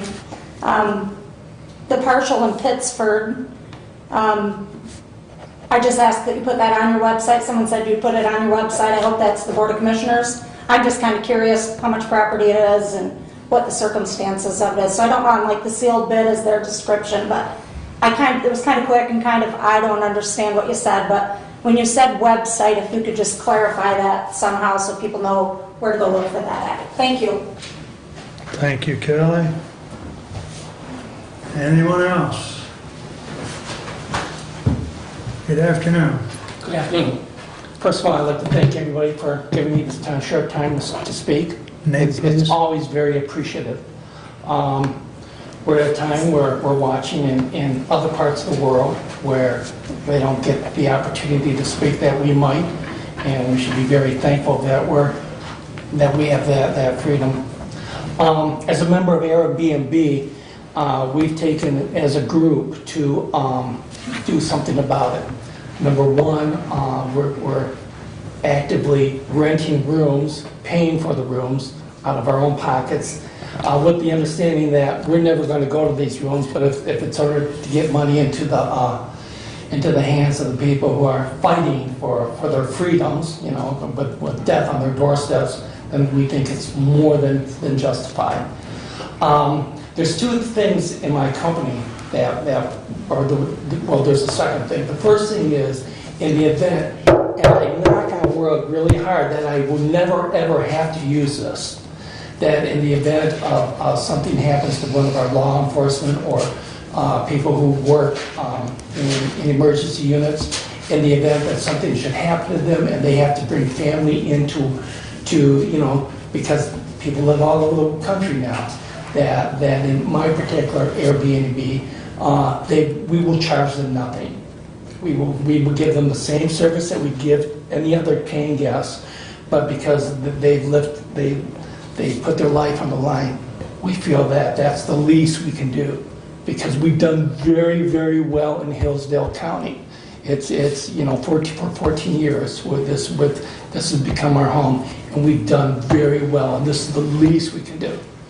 The second thing where that now, after talking to, family members and everything, is if you can get here, if you have to swim, if you have to take a long trip, if you have to hitchhike, and you have been fighting and you're trying to escape, an invasion of your country, and you can get to Hillsdale, we're again offering the same thing that we'd be offering to our paying guests this morning, a place for lodging, a place for, and hopefully, that we can show the rest of the world in our own little way that, that we're in support of you. And a lot of times people don't dream about coming, from Eastern Europe all the way to Hillsdale County. But if we can do just one person, even if they're saying going off to Chicago or New York or someplace else to be with family members, then we think that's the least we can do. Thank you. Thank you. Anyone else?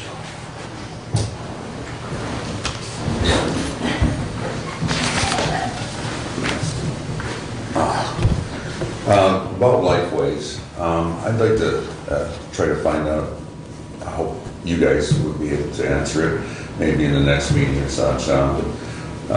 They have attended at the Sheriff's Department, and in consideration to the individuals that come in, they would see them one time. And that one time, at the time that I recall it being a $400 and some charge, and I don't know, because again, information that just kind of floats out of the air, and I want real facts in front of me. But there was no follow-up. 6 months, 4 months, 2 months, anything that sums up the person's quality of life inside the jail, and maybe needs to be removed from the jail or needs some other, psycho analogy of them.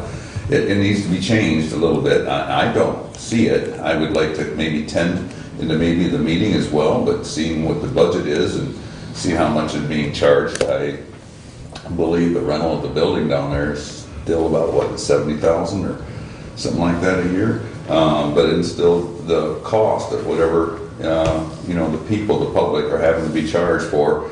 I just don't see the follow-up that Lifeways had, put themselves out saying that they would be doing in that. Other than that, I am trying to encourage people to maybe possibly buy some rubles that I have, that in case, we have as our president hasn't really encouraged anything about trying to keep away the Russians.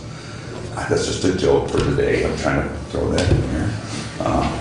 And I know that our governor's had, several issues, and the militia, supposed militia folks that were, supposedly going to kidnap her. It's now been known, that it was a mistake on their part.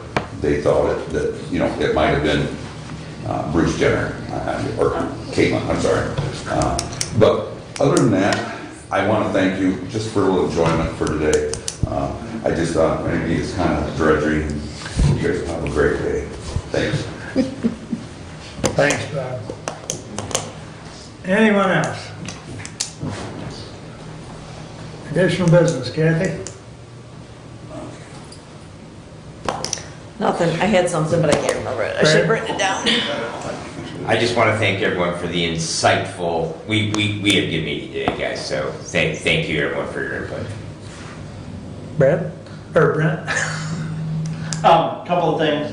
I did notice yesterday on the county website that the courts are back open to some in-person hearings and procedures because of the positivity testing levels that the state is using. The courts can now have in-person hearings, so that's good. Hopefully they can start working through their backlog of cases.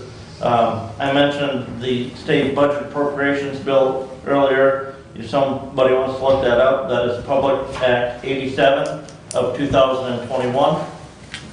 And again, that appropriation to the Hillsdale County Sheriff, you gotta look for it, but it's number 19 on page 147, 149 is where that's at. A follow-up, I mentioned last meeting that we had do believe that we have an opening on the Region 2 Area Agency on Aging Board as of the end of April. I know Clerk Cass was informed of that by the Director at Region 2 Area Agency on Aging. We just need to make, the person serving in that intends to reapply, but I just want to make sure that we take the proper procedure to post that on the county website as well, so that anybody else can apply.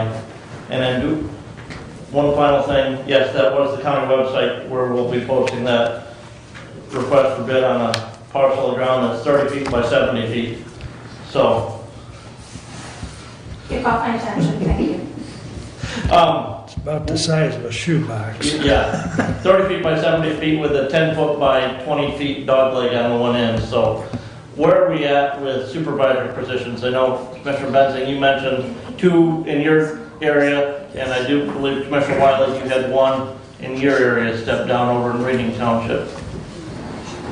So you're specifically saying township supervisors? Yes. Thank you.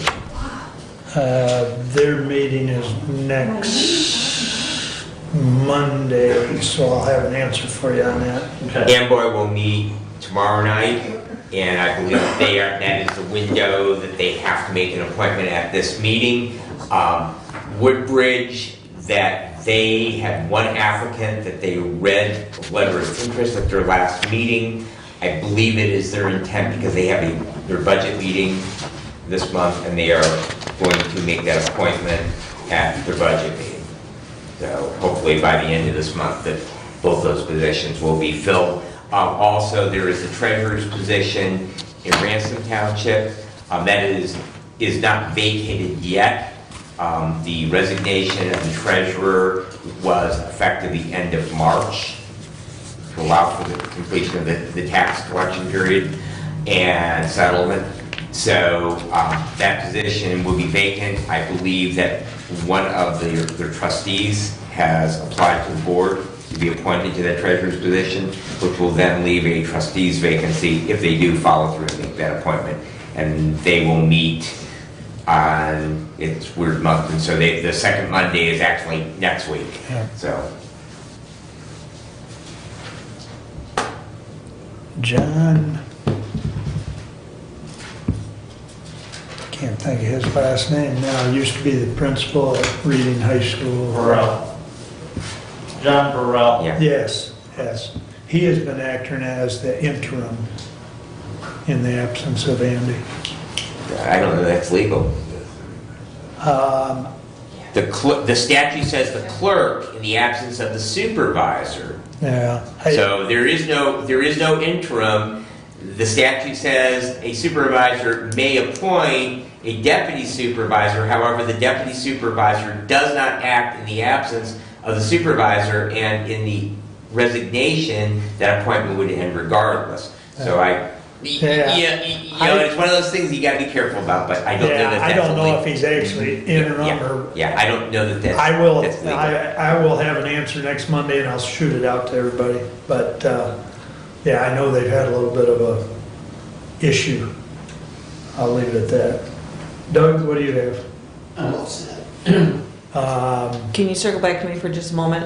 Sure. I wanted to mention that the treasurer's office will be open on the 31st of this month, which is a Thursday. So. Okay. Public announcement. And I will say, open to the public. They are always working, it's just open to the public. So. Okay. All right, can we splash that maybe? Nikki, are you listening? Can we splash that on the landing page that the treasurer's office will be open on Thursday, May the 3rd? Open to the public. Open to the public, March 31st? Yes, Yep. please. Thank you. Probably Scott's listening, but Nikki will do it. The only thing I have, so Lifeway meetings alternate, and they do meet in Hillsdale on Care Drive, kind of on a rotation about every, third or fourth meeting. And the next meeting that is in Hillsdale, as far as Lifeway is out at Care Drive, is April 27th at 7 p.m. And those are public meetings. So, and then with that, we stand adjourned. Thank you for your explanation of the sheriff's stuff. I appreciate all your tying that all together. Where can I look to find out that they owe? I can check with equalization. Okay. My dad was public money instead of specified as a public property that's rented. Got it. Yep. For non-public or for non